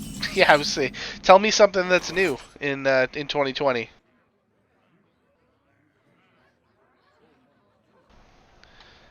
And it's also going to give him Astrofrog that is going to give him a Murgurgle Prime. Yep. So Yellowdart opting to draw first. See what his new options are. If there's anything that he wants to do, and I think this is going to set him up to play both Devout Pupils now. He could also play First Day of School as well, just to see if there's any one drops that you kind of want to throw out there. Having seen the Soul Mirror at this point, I think you just kind of want to just jam everything you can on the board, knowing that Priest is going to have a harder time dealing with it now with one of their most valuable cards out of the deck. Yeah, I don't mind the going wide at all here. I think that's absolutely the right decision. And gonna clear off the minion. That's not bad. Liadrin in hand too. Gonna give you a bunch of Librams. Potentially. Yeah, I think at this point, I think he's got 3. Yeah. Your mind Acolyte is gonna not be your stealing. What will it steal?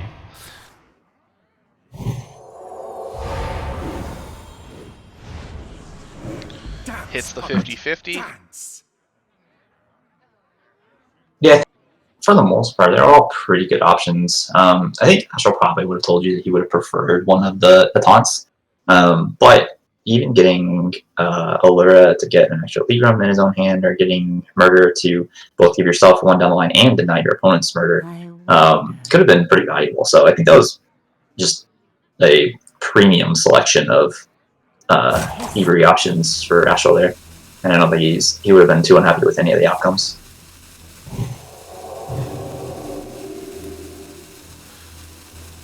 Let's see the options here. Shadow or Death Psyche split. Lazul Scheme. Goes with the Scheme.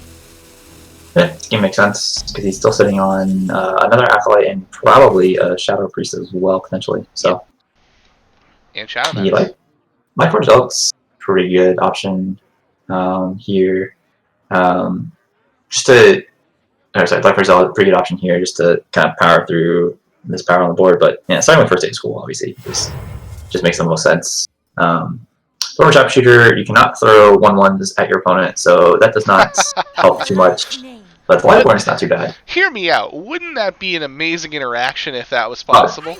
I would be ecstatic if they threw that in there. I feel like Blizzard should do that now that we've spoken it into existence. Yeah, So. I mean, excuse me for wanting a little bit more fun in the game. Yep, absolutely.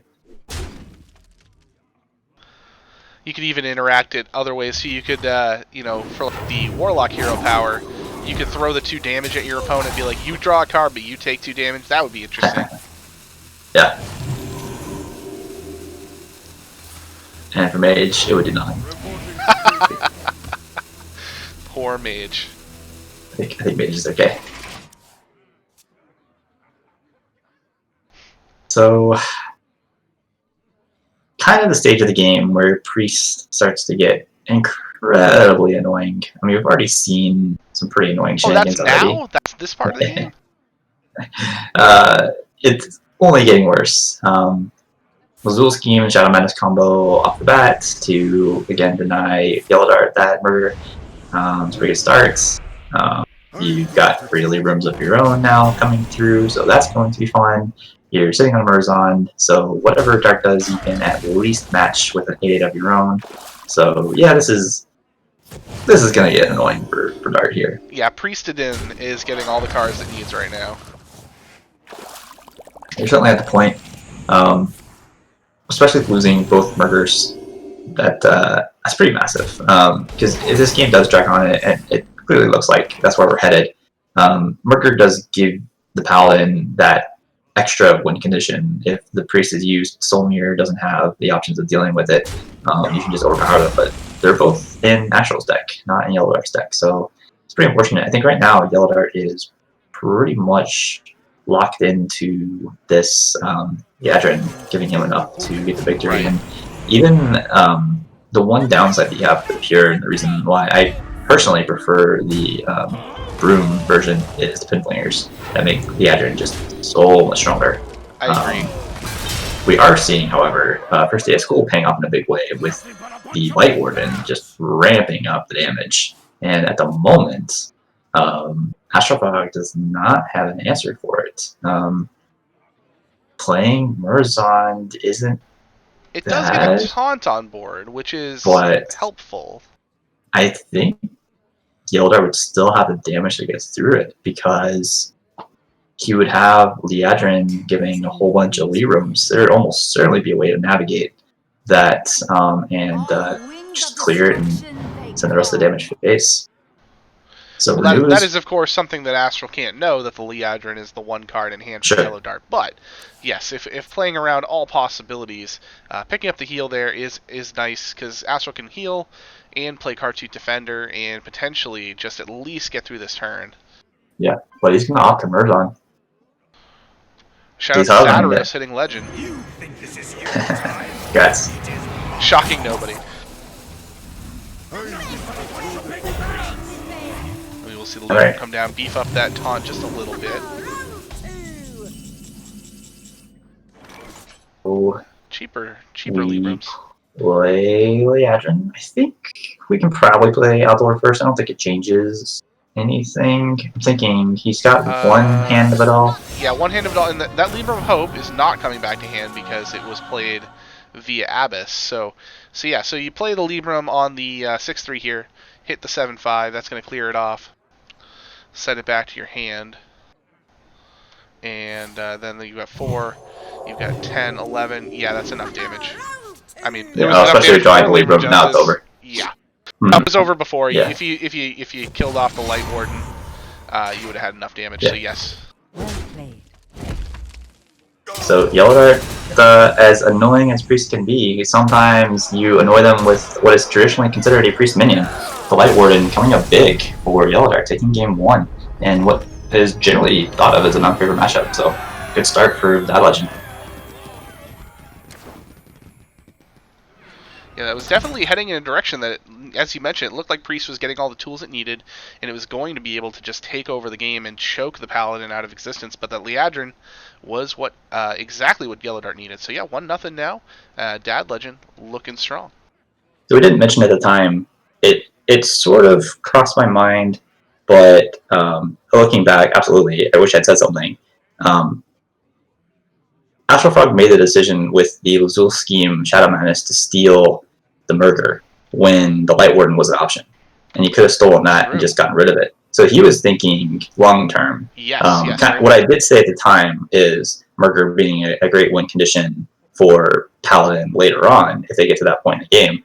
But at the same time, sometimes your win condition is already sitting on the board with the Light Warden. And I think Astralfrog is probably going to kick himself for not recognizing that and stealing what was the immediate threat, and instead going for a longer term threat. So, but it looks like we got a mirror here: Big Warrior versus Big Warrior. Yeah, this is what you were talking about last game, where you thought it might be Big Warrior versus Big Warrior, is actually coming true now. We're just gonna see some big chunky dudes get thrown at each other here, and oh, don't tempt me with a good time. Love me some Big Warrior. Athletic studies in both players' hands, so we're going to see a more probably proactive approach from both these players. Yellowdart, if he really, really wants to be spicy here, could hold on to that Dimensional Ripper, thinking, yeah, I'll be playing that at some point here with the coin, but no. Ralgor in hand instead. Yeah. So on the one hand, you really want to cheat out Ralgor through commencement or potentially getting two off the Dimensional Ripper. On the other hand, you can miss with those, and so having the Ralgor in your hand from the beginning at least gives you something that you want to absolutely 100% do on turn 8. I mean, granted, you could drop commencement and coin it out on 6, and that's fine. But I mean, you just want to roll as fast as possible. So, boy, am I glad that we get to bring that back for this series. You and our entire audience, which is not decreasing whatsoever after my initial roars. So I'm taking it as a sign that the people want more. Yeah, that's absolutely confirmation that you're doing something right. So an interesting choice here. Yellowdart with what I think were 3 really good options off the athletic studies. He takes the broom, which just is an extremely powerful card. We saw in the last series the fishy flyer get taken just to have that additional value of having 2 rushers. But there's an interesting interaction. At least I believe it's still in the. I don't know if it was hotfixed, but when you play the Imprisoned Vile Fiend off of the athletic studies, you preserve the discount for your next rush minion as well. It is still active as far as I know.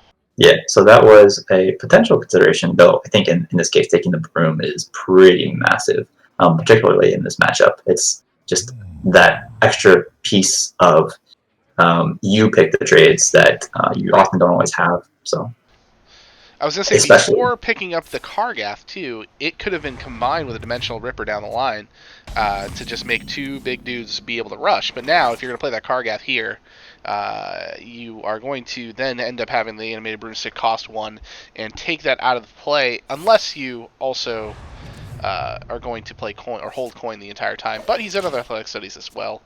But Yellowdart opts to just shield block. Yeah, I think it's unlikely either of those things happen. I think it's unlikely that he doesn't play Kargath at some point in the next turn or 2, especially now.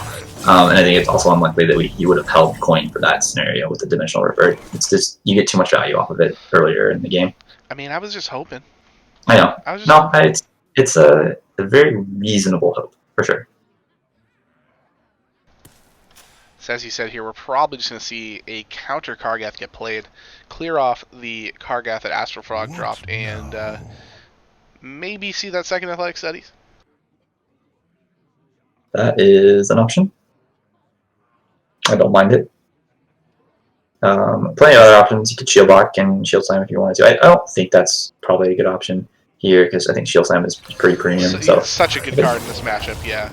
I think the easy play here, just giving everyone a Kargath Prime, is correct. So, but yeah, I also would expect to see the other athletic studies get played here, but he chooses not to. So, yeah, I guess he's looking. Maybe I think Archmage. Yeah, that's what I'm looking at. Is he's holding it to play the Archmage next turn with the athletic studies? It also could be an activator for Coerce. Oh, true. Yeah, a couple different reasons to hang on to it. Not that you're really looking at activating Coerce for something on turn 5. That's certainly a turn 8 or later likelihood. But again, if Archmage gets played from Astralfrog here, you might just want to clear it off if you can. But Shield Slam is an option for that too. Yeah. I think Coerce probably makes more sense because you don't really have too much else to do with your mana. So playing Athletic Studies into Coerce here and saving the Shield Slam for later makes sense. Is he going to leave? If he Shield Slams, that's going to kill his Vargoth too. No, he committed to the Vargoth Athletic Studies line. I guess so. Okay, so it's okay because he knows that Astral can't play Commencement next turn. So at least he has 1 extra turn to kill it, and now he kind of puts the onus on Astral to kill his own Vargoth, which we see that Astral's almost certainly going to be able to do pretty trivially. But still, this is a little bit of a greedy play from Yellowdart, but at the same time, I don't mind it. He Yeah. clearly set it up the last turn, not playing studies, so getting extra value off the Vargoth for sure with a created minion instead of a drawn card, I think makes a lot of sense. Yeah, the more I think about the play, the more it definitely makes sense, because like you said, it's hard to really get terribly punished. Ooh, Oh, wow, I like that. good draw out of that. Yeah, I mean, if you were going to pick a minion, you'd probably pick the Restless Mummy to just be offered it straight up. That's even better. Yeah, and I think it's one of the things that was maybe overlooked a little bit in the card reviews with athletic studies, and most of the studies in general, but athletic studies in particular I think was slept on, just because the power of the rush minions themselves are pretty high, and the concentration of them, especially for a warrior, you're almost always guaranteed, or let me rephrase, you're almost always getting something that you want. Whereas that's not always the case with some of the other studies cards. So I think this card is really good, and I think it really is a sleeper in this deck specifically, just giving you some game early before you get out your big stuff later. And Gyrocopter, the card that Yellowdart chose off of his athletic studies, clears the board, gets rid of the Vargoth and the Krasnov, and Yellowdart will just go ahead and hero power after that. And now we're hitting those turns here where you really want to start doing your broken stuff, but Astralfrog doesn't have, like we said, doesn't have commencement yet. It's just going to go ahead and Corsair Cache. Yeah, Corsair Cache grabbing Bulwark is pretty nice. I wonder, I imagine that might be the only weapon in the deck for Astral. There's always the option to run the Livewire Lances for, again, some early game options, but getting Bulwark is going to be pretty nice, especially with all the big minions that he expects to start hitting his face soon.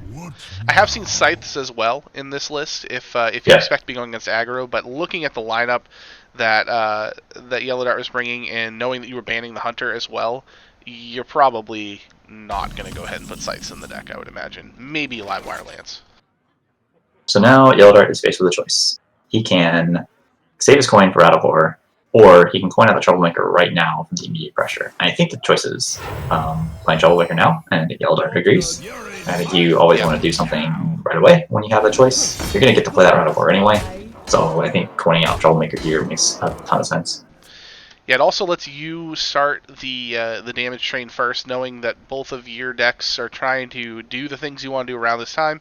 If you can make Astralfrog have to answer you instead of doing what he wants to do proactively, then that's all the better for you. And it looks like he's going to try to drop that second Troublemaker, which is... I do not like that. Yeah, that is not ideal, in my opinion, at all, because it could just end up very, very poorly. But I think you have to kill... Yeah. I think you have to kill Astrals. Sorry, you have to kill Yellow's Troublemaker. You have a couple ways of doing it. You have, of course, you could Blade Storm, Coerce, which is an option. You could Bulwark, Coerce. I mean, I'm really liking this Coerce getting played this turn. Coerce is almost certainly coming down. Do you just maybe use the Sword and Board and then Coerce the 6/8?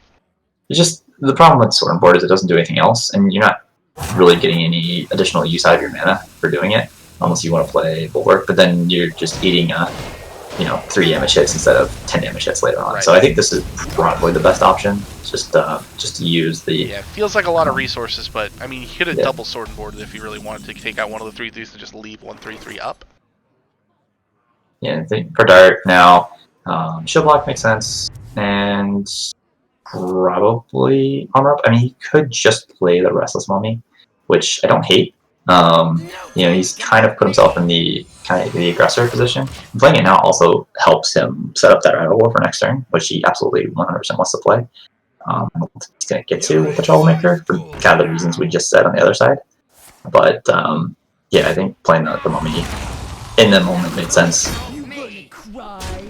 Astralfrog does have the clean clear there by using the Sword and Board. Get rid of the front half of the Mummy. One of the 3/3s hits the 3/1 to clear it off the board, and now Yellowdart can play the Rattlegore, as you mentioned, but that is his whole turn. Yeah, this is Deathwing. This is a Deathwing turn, yeah. I almost 100% agree with that. Just trying to think if there's any other way around it. Yeah, Shield Slam, then Deathwing, just to keep the health up on it. Sure. Is pretty nice. You've seen one Blade Storm, and he's got obviously he's gonna have enough armor to do it, but he's going to have to spend resources on dealing with the Deathwing. Now it's a little more challenging than it otherwise would have been, and it eliminates some options, although Astral kind of hovering over that Dimensional Ripper. I mean, Kargath Prime would be a pretty big pull. Yeah, Kargath Prime or the Rattlebore, I mean, both of those essentially just could be game winning, so I think he is going for it. Yeah. That is incredible. Trying to think of just kind of mathing through how many minions are in the deck. Prime, second Troublemaker has got to be there, probably second Scrapyard. Yeah. Probably about a 1 in 4 or 1 in 5 right there to hit that. Yep, and then Yellowdart gets the Broom payoff now with Rattlebore putting on the board and getting immediate value out of it. So does chip it down to an 8/8, but this is the minion you want, and this game is far from over. Yeah.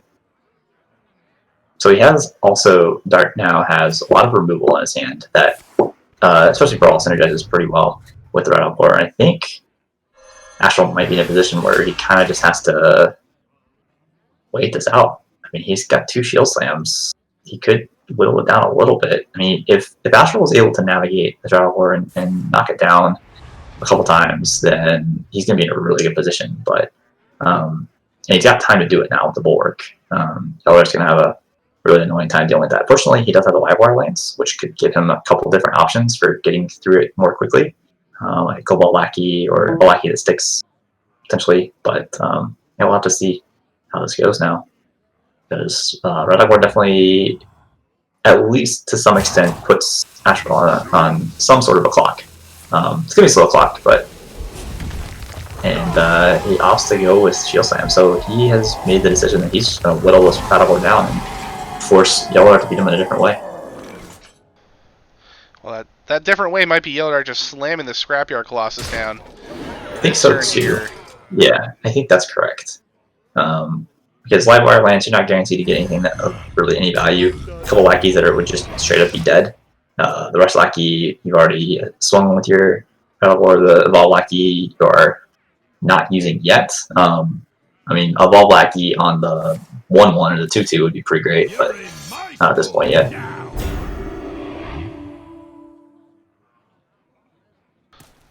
A pretty good hit for the commencement. Troublemaker going to live up to its name and just be kind of a pain here. Yellowdart unfortunately has the answer to it, the Livewire anti-force, but then dealing with the 3/3 after can be a little bit annoying. But Livewire here is great because it also takes off another piece of the bulwark. And as you said, there it goes. And I think this I don't know if I want to make that trade. I guess it kind of protects your 7/2 a little bit. Yeah, I think that's why. I mean, Astral's running out of cards. We've seen both Sword and Board, so there's no clean 7/2 removal. You know, if he wants to use a Blade Storm on it, you're probably fine. Yeah. And probably just gonna see Scrapyard here. There's no other play.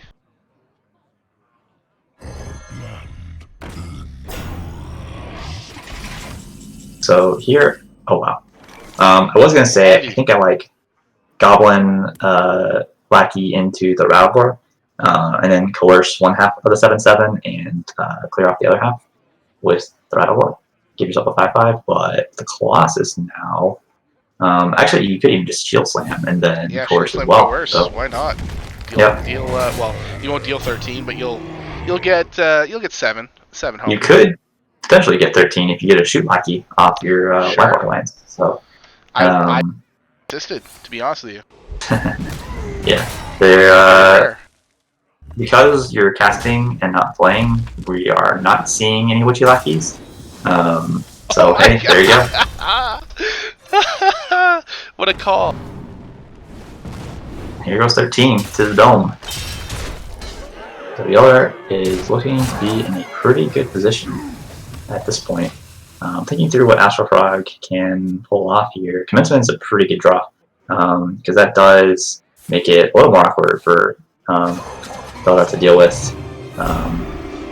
Yeah, no more coerces. Can at least just go ahead and remove it with the 1/1. You know, removes the Divine Shield and get rid of the minion itself. Just play the Colossus, I think, here. Yeah, he could do that. Yeah, I think that's probably right, because you have the ability to kill as well 12 levels on Right. the board and still leave yourself a board. All you're doing is trading your 6/3 Ralgor for a 5/5 effectively. Yep. So, yeah, tough spot for Astral now. Probably going to see the Brawl. Yeah. If he's not playing the Scrapyard, I would imagine we see the Brawl. Even Brawl doesn't do anything. I mean, maybe it kills the 7/7, but you're still leaving a 10 attack and probably a 4 attack. So I don't know. It makes sense to Brawl and Livewire Lance because I mean your Colossus is just getting run over anyway. But yeah, it's just a tough spot to be in on Astral side. Ooh, the perfect hit though. It's interesting. Yeah, I think you trade into the Colossus and again hope for your own Shooty Lackey. I guess, but then again, you're taking 10 damage that you may not want to take. So maybe you get the Shooty Lackey first and then choose later to hit into it. But all right. So Yellowdart is almost through Astralfrog's armor, and picking up the Scrapyard Colossus is a pretty easy play here. Yeah, just So put another big guy on board. yep. So I'm looking through what we've seen Yellowdart play, and he's left with one Coerce. Troublemaker. And Coerce is pretty big. It does deal with the 10-1. The problem is you're just, I mean, I guess playing Taunt Lackey for nothing is fine. But, yeah, I don't know. Hey, look at this Shooty Lackey. One Day late and dollar too late. short. Yeah. I mean, there's not really even a good target for her now. I guess the 7/5, but yeah. Probably play Just, the taunt here just to put something in the way. I guess. I mean, there's. What else are you going to Yeah. taunt up? Nope. Nah, I don't know. Oh, Dimensional Ripper. Yellowdart Wow, is just big drawing draw. absolute fire. Yeah. So this is either Kargas Prime or Troublemaker. I think. I think that's what's left in his Yeah. in his deck as far as big minions go, based on what he's played. And either one of 'cause them we've seen- is perfectly Yeah. fine. Oh yeah, for sure. Yeah, you are not unhappy. I think you just do it. You just saw him play a Brawl, so you've just been slamming stuff every turn and making him deal with it. Yeah, this is massive. So I mean, like we said, that was pretty much the lethal. Not lethal, but it's pretty much checkmate either way. So Astral gets his own Dimensional Ripper. Kargas Prime is a really good pickup. Yeah, gives him something. That's 20 more armor. Yeah, that is something.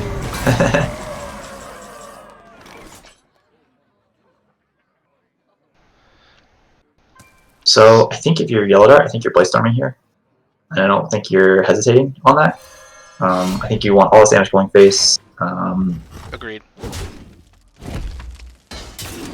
You check your Lackey first, but I mean, okay. I would just Bladestorm. Okay, so he's gonna pick them off and save his Bladestorm. I mean, you got two of them, but yeah, rush one in and then play your Ralgor into the other one. So I guess it's fine. You keep your life up on the your own 2 primes, but I don't think damage was how Astral was killing them. I guess it does protect them against a Scrapyard Colossus. Lets them kill it without sacrificing themselves. So I guess that works. Corsair Cash not really doing it here for Astralfrog. Yeah.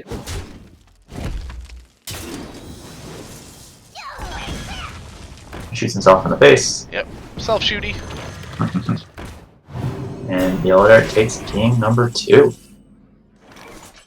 So, Yellowdart puts DadLegend 1 game away from the finals. And he has 2 chances to do it. The third chance would give them a pretty big lead, and just getting 2 points even now is pretty massive with where this series is. But yeah, coming in hot. 2 big wins. Yeah, nonetheless, even if the unthinkable, so to speak, happens here, and Astralfrog does reverse sweep, DadLegend pretty much now on the brink of another Legacy Finals berth. We're gonna see here, what does Astralfrog bring to counter that DH, and it will be the Warrior. So we'll see that big Warrior for the second straight game. Makes a lot of sense. It definitely does. Yellowdart with a pretty strong opening hand, probably just toss back that Lapidary. Instant decision. Astro with some pretty good options himself. Keeping the commencement in hand, absolutely agree with that. White Lance is a good starting pickup as well with the shield block. So it's pretty good options for Astralfrog in the early game. So this should be a pretty good game. Restless Mummy we talked about before as being just a strong pick that Yellowdart got for free essentially. But Rusty Reader I think has a lot of value in this matchup in particular because it lines up really well against the Lapidary. Definitely. And it's just a big butt in the way if you want to kill something smaller. So yeah, unlike a Mummy will also take care of the Lapidary, but the Rusty will take care of the Lapidary and leave a taunt in the way. So yeah, it's I think the superior pick in this matchup specifically.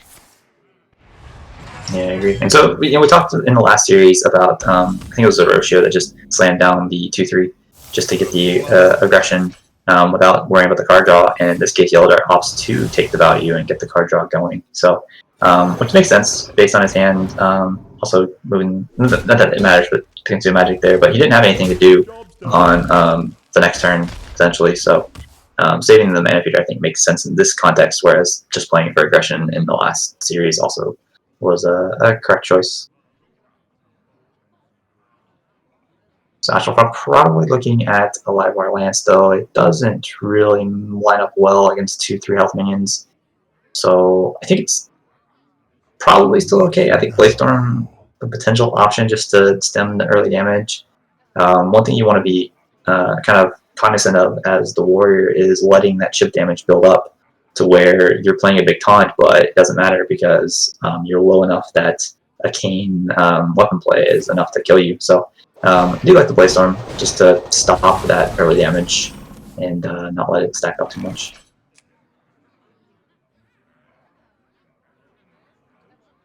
For Yellowdart here, yeah, I think just playing Mana Feeder again with the draw is pretty good. He's down one Soul Fragment, so fortunate not to draw the other. Gives him the option of playing Lapidary next turn, which he'll be pretty happy to, unless he draws that second fragment.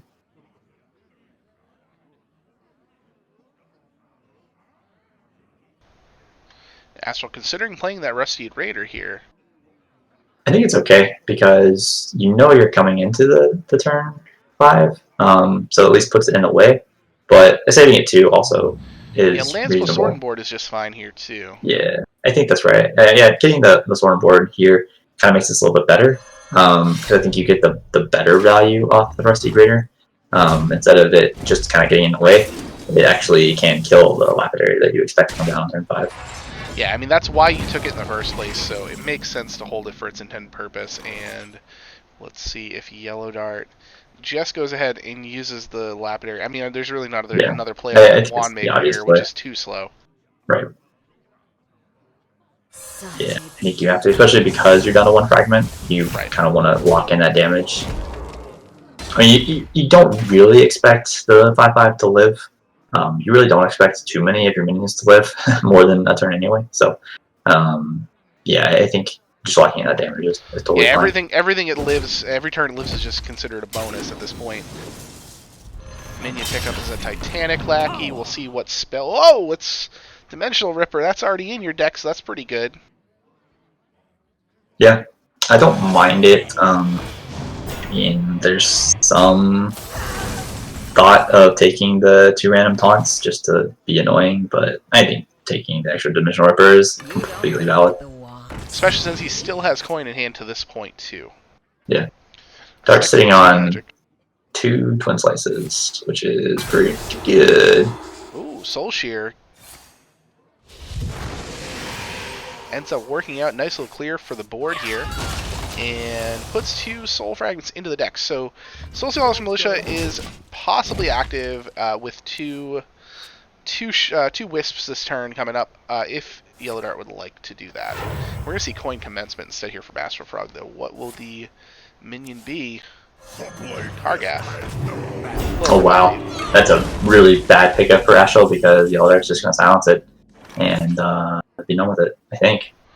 Yeah, Because I that think it's plus just, Glaive Mound? Yeah, why not? I think you do that. I think it's silence, hero power on the 1/1, and then Glaive on the 4/4, and then you don't have to worry about the prime. I think that's just a massive play. Just a smooth play. I agree. I mean, what else are you silencing? And why even Twin Slice? Okay. Maybe he's gonna silence and just send the damage face. Yeah. I don't like that anywhere near as much. I mean, he also could just be hitting it and then Glaive Bounding face, which is fine. I really would have taken advantage of the consume magic there to erase Kargath Prime from the equation. Yeah, I think knowing that you want to use those slices for damage if you possibly can to go to face, I think that's probably what I would have done as well. It lined up so perfectly that turn, but Yellowdart disagrees and decides to just go ahead and tank the 4/4, knowing that he's still got healing in the deck too. You know, a couple soul fragments, and we haven't seen either Warblades yet. Yeah. Yeah, I think your life total as Demon Hunter is, for the most part, irrelevant. If you are at the point where you haven't killed a warrior by the time he's smashing you in the face with minions off Dimensional River, you've lost anyway. So, you know, that part's, I mean, it matters, but not as much. But I think losing the damage phase is significant. And I guess the way we were thinking about it, you would have lost it anyway. You know, trading your Great Depths activation into it. And you guys could have just thrown the Adept face and ignored the 4/4, but then, as much as I just talked about not caring about Galactal, that might have been a little risky. So that Soul Fragment's not a good pickup for Yellowdart, because I think you wanted to watch it here to knock off these two little things. But I think this is fine. I think you're starting to set up potential options for you just to outright kill that has to go face. Yellowdart, do not even hover over the minions. Yeah, I saw that briefly drop over the Draconic. I mean, what I'm fine with here, I think he was probably dragging it back to hand, is maybe thinking, do I just play the Twin Slice this turn? And no, he opts to hold that information. And that pickup of the Kargath Prime, not super helpful at the moment. And so if Astralfrog plays the Draconic, he's dead. Right. Dart has the damage in hand. Astral has to armor up this turn, so shield block, armor up, and if not, then the series is over, and DadLegend is going to win. He's hovering. No, he switched his mind. He's thinking about it. Wow. No, he did not armor up, and that's it. Man, that's a tough way to see that. I mean, yeah, like you think, well, this can't be silenced, but Kayn is a card. Right. Man, that's a tough way to go, because you're always thinking, how much damage can a Demon Hunter do? With a Marrow Slicer equipped, that's a lot of damage. So, I think Yellowdart's doing some quick math. Yeah, this is the phase where you do this math about 5, 6, 7 times before you make the play. Yeah. I grow impatient. I mean, even Blade Dance is almost certainly enough. But, like, the Kayn and Hero Power, and that's it. And DadLegend is back in the finals, eliminating the last red representative. What a series. I was pretty impressed by Yellowdart, I think. A couple close calls by Astralfrog that, obviously with caster vision, we know what's coming. But even still, like, it can show, like, how those decisions can just have an immediate impact.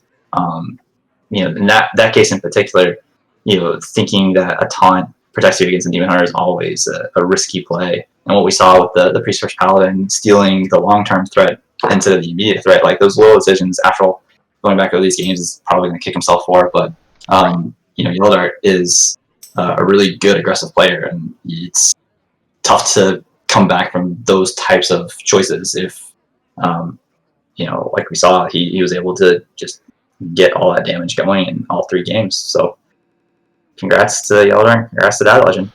For sure, and we're going to go ahead and bring Yellowdart in here for a quick interview. Oh, fun. I'm trying to think of what he did that I didn't agree with that I can razz him on. probably the Playstone play. I'll ask about that one.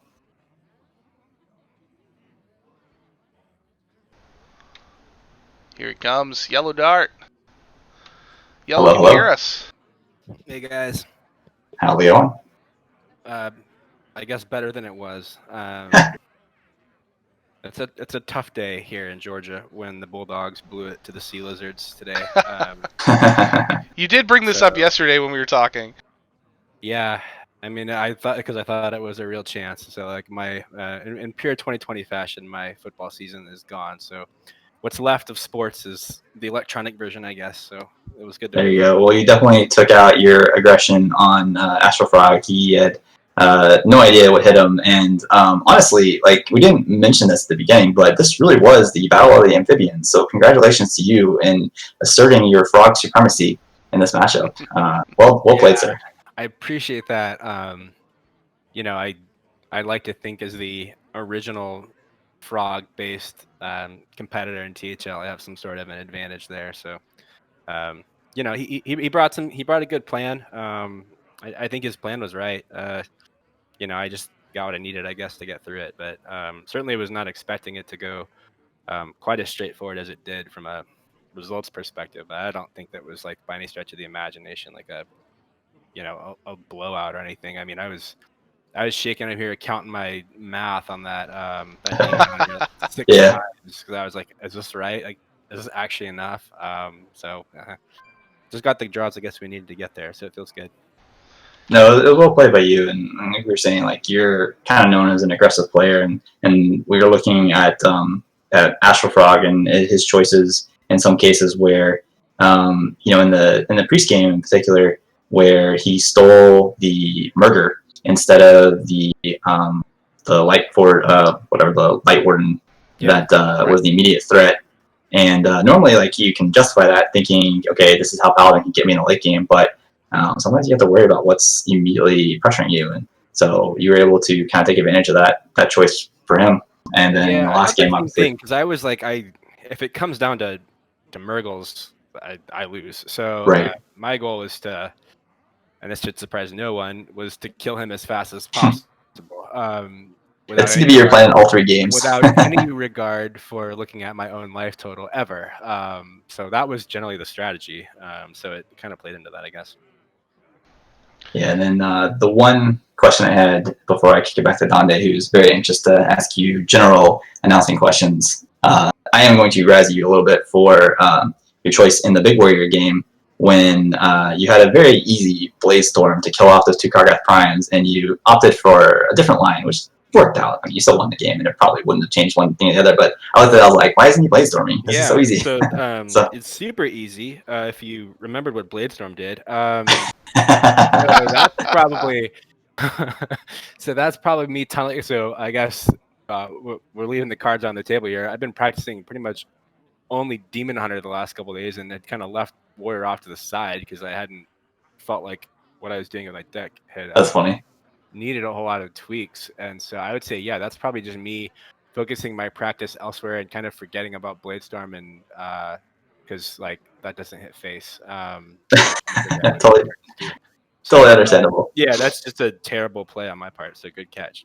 No, I don't think it was actually too bad. You were still able to. It was pretty rough. I mean, I guess you could say I was saving it for the late game when he would drop some other river that I would need it for more. But that's not at all what happened. Yeah, I mean, you played a great series. You won 2, I would say, fairly unfavored matchups in a mirror. So that's my queuing was suspect at best. That wasn't great. But yeah, it was nice to get those unfavorites because that's what I was kind of worried about. Yeah, I don't know if you watched the first series, but the kind of same situation came up with Zerotio. His Paladin was banned and Ghost Priest was banned, and it like lined up exactly the same where Paladin was the obvious choice for Ghost to start with, and Zerotio queued the Priest into him. And it actually went the same way for Ghost winning against the Priest. So, yeah, sometimes you can kind of snipe those matchups off the bat. Yeah, I wasn't watching that. I was actually practicing with your mom kid on Demon Hunter, and it was going absolutely terrible. I think he actually started like throwing some of our practice matches like to make me feel just to give you confidence. Yeah, a good teammate. When I realized that was happening, I was like, dude, I just need to go take a break. So I just went like left. That's pretty great. So it was good to get that out of my system though, because I was making some terrible plays practicing with him. So thank you to your mom kid for the reps, because I think that flushed some toxicity out of my system. There you go. Well, it definitely worked. Whatever you guys did for warm ups there, it definitely worked as a team, not only just for I'm your glad match. no one could see the warm ups because it was dreadful. Well, DadLegend, as we know, a team that is playoff bound most seasons and finals bound more often than not in the last few seasons. So you're back again, looking to close it out this time. I do want to bring up not only the fact that is that true? Are we back? you are. Yeah, You are 100% there because you are now winning 12-3, which is insurmountable at this point. Okay, I told everyone not to look at math. We just need to all win our games. So. You have effectively reached the 270 vote mark for all intents and purposes. To real life allegory this, but I will say what's impressive to me is that as a team here, you're always dangerous team, and you came into the playoffs here as what was essentially the 8th seeded team. You had the 8th most points, so you were like the last playoff team effectively. Took out the number 1 team from red. You took out the 3rd best team point wise now. So there's got to be a lot of confidence going into the finals here, no matter who you happen to play. Yeah, I mean, have you seen our team? I have with Zabe and Myanodon and your mom kid, Clarity. I mean, it's a great team. Our guys are awesome. I put Zabe up there with anybody in the league, and he had obviously a tougher regular season, but Zabe's going to Zabe in the playoffs. So I feel really good about our team against whoever we play. I don't really care what seed the other people are. That's what I say every time we get to the playoffs. Like, it all starts over in the playoffs. You just got to win 3 games, and we've gone on plenty of 3-game win streaks in the past, so there's no reason to think you can't do it. Obviously, the competition's stiff, and everyone you play is going to be good. But like, whether you're playing a 1 seed or a 2 seed or a 4 seed, like, they're all good. So you just got to buckle down and do your thing. So I'm never going to bet against my team. I always like my odds, and everyone's probably sick of me saying that. I put players on my team that I think are going to be good, and so I innately believe in them from the very beginning. So it's for us, we've been here so many times. It's getting to the finals is obviously nice, and I think a lot of teams look at that as a big accomplishment. But for us, like, I am sick of being second. So I mean, for me, it's championship or bust. So this is obviously a big step to get there, and it's hard to do. But if we don't close it out, it doesn't mean a whole lot. So we're going to be focused on that. I can definitely appreciate that as someone who's made the finals and lost in Legacy, so I can completely understand. It's a hollow feeling to just get there and lose, and you want to be the one holding the trophy at the end of the season, which I think you guys have a great shot to be able to do that, regardless if it's Pod People or Hearthstone Academy that you end up playing, which we have no idea right now since they're tied at 8-8. So okay. You'll have to wait with the rest of us to see who it happens to be. But nonetheless, if people are sick of you saying that all it takes, is a couple games in the playoffs for you to be champions, then maybe they should start beating in the regular season so you don't get to the playoffs so much, and then they won't have to be seeing your faces here. They did last season, so I mean, credit to everyone else last season. They kicked us out. Focus on you. Yeah, they did. But we came back better this time, and obviously it was really close. I mean, the end of this season was kind of great. I mean, you had like 3 or 4 teams fighting for those last couple spots, and like definitely, I think we blew somebody out the last week, and still barely snuck in because everyone that needed to had a good week. So I mean, it's just a testament, I think, to how good the level of competition is. That for sure. We had what felt like a pretty good season, and we barely squeaked in. That conference was competitive all the way to the end, and as one of those teams. Yeah, so we've got a yellow conference finals, right? So that's locked in now, right? Yeah. Okay. Yeah. So all gold conference finals. It makes me feel a little bit better about my team not making the playoffs in such a strong conference. But yeah, we're pulling for for someone from gold to win this time around. So just so that way we can say, now we know 100% certainty it will be. Just that way we can say that the conference held down the championship. So, that's all the questions I had. So is there anything else you'd like to say, Yellowdart, before we wrap things up here? No, just obviously DMB is a great team. They've been in the league obviously a long time with their traditional DMB team comp and lineup that always seems to work pretty well for them. So, a lot of respect to that team for getting as far as they got. I mean, we went 3-0, but, it wasn't without a lot of tough work on our part, and, anything could have broke the other way. So a lot of credit to them.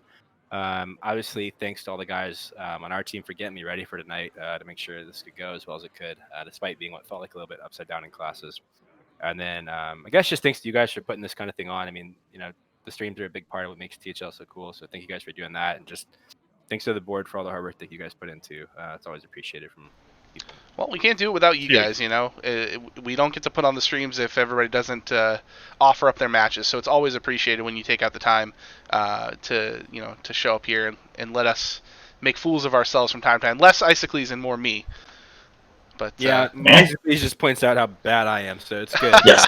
We have that on tape so that I have homework to work on how Hearthstone works. I got a couple more for you off stream, but I'm sure you do. Ron Mexico would like to pass on a message of get wrecked dogs to you. So, What? You can feel free to respond to him directly however you like. Yeah, okay, I will. Wow, that's out of left field. I expect that from Starlax, not from Ron. Jeez. Okay. Ron's a Falcons Brutal. fan. Why would he? That's what I'm wondering. If he's a Falcon Maybe a Georgia Tech fan instead. Oh yeah. Fair enough. Oh, that's okay. Well, if anyone There's cares about options. Georgia Tech, they've got bigger problems. Okay. Well, thanks for being here. As always, Yellowdart. We'll be happy to maybe catch you either on Saturday or someone from your team on Saturday next week. Hopefully, it's a finals filled week of streams. So we will be looking forward to see what happens. I don't care about football anymore. I'm probably available. That's good. Well, we'll be glad to have you again. Thanks again for coming on tonight. Icicles, thank you for joining me. As always fun to co-cast with you. Yes, sir. And that's going to do it for us. So make sure to tune in tomorrow night. A couple matches on Sunday evening with our favorite Canadian Saku hosting that show. So jump on over to the channel at 8 p.m. Eastern tomorrow night. We will be back next week, same time here on Saturday. And make sure to tune into all the various shows Monday through Thursday for all of our series, as we'll be talking about this on Thursday, Legacy in particular. And Yellowdart, I'm probably sure you're going to get an invite to that show on Thursday as well for Tavern Talk. So we'll probably see you then if you're available. Good. Yeah, sure. We'll make it work. All right. Well, we are going to sign off for the evening. Thanks, everybody, for joining us. Have a great rest of your Saturday, and we will see you later.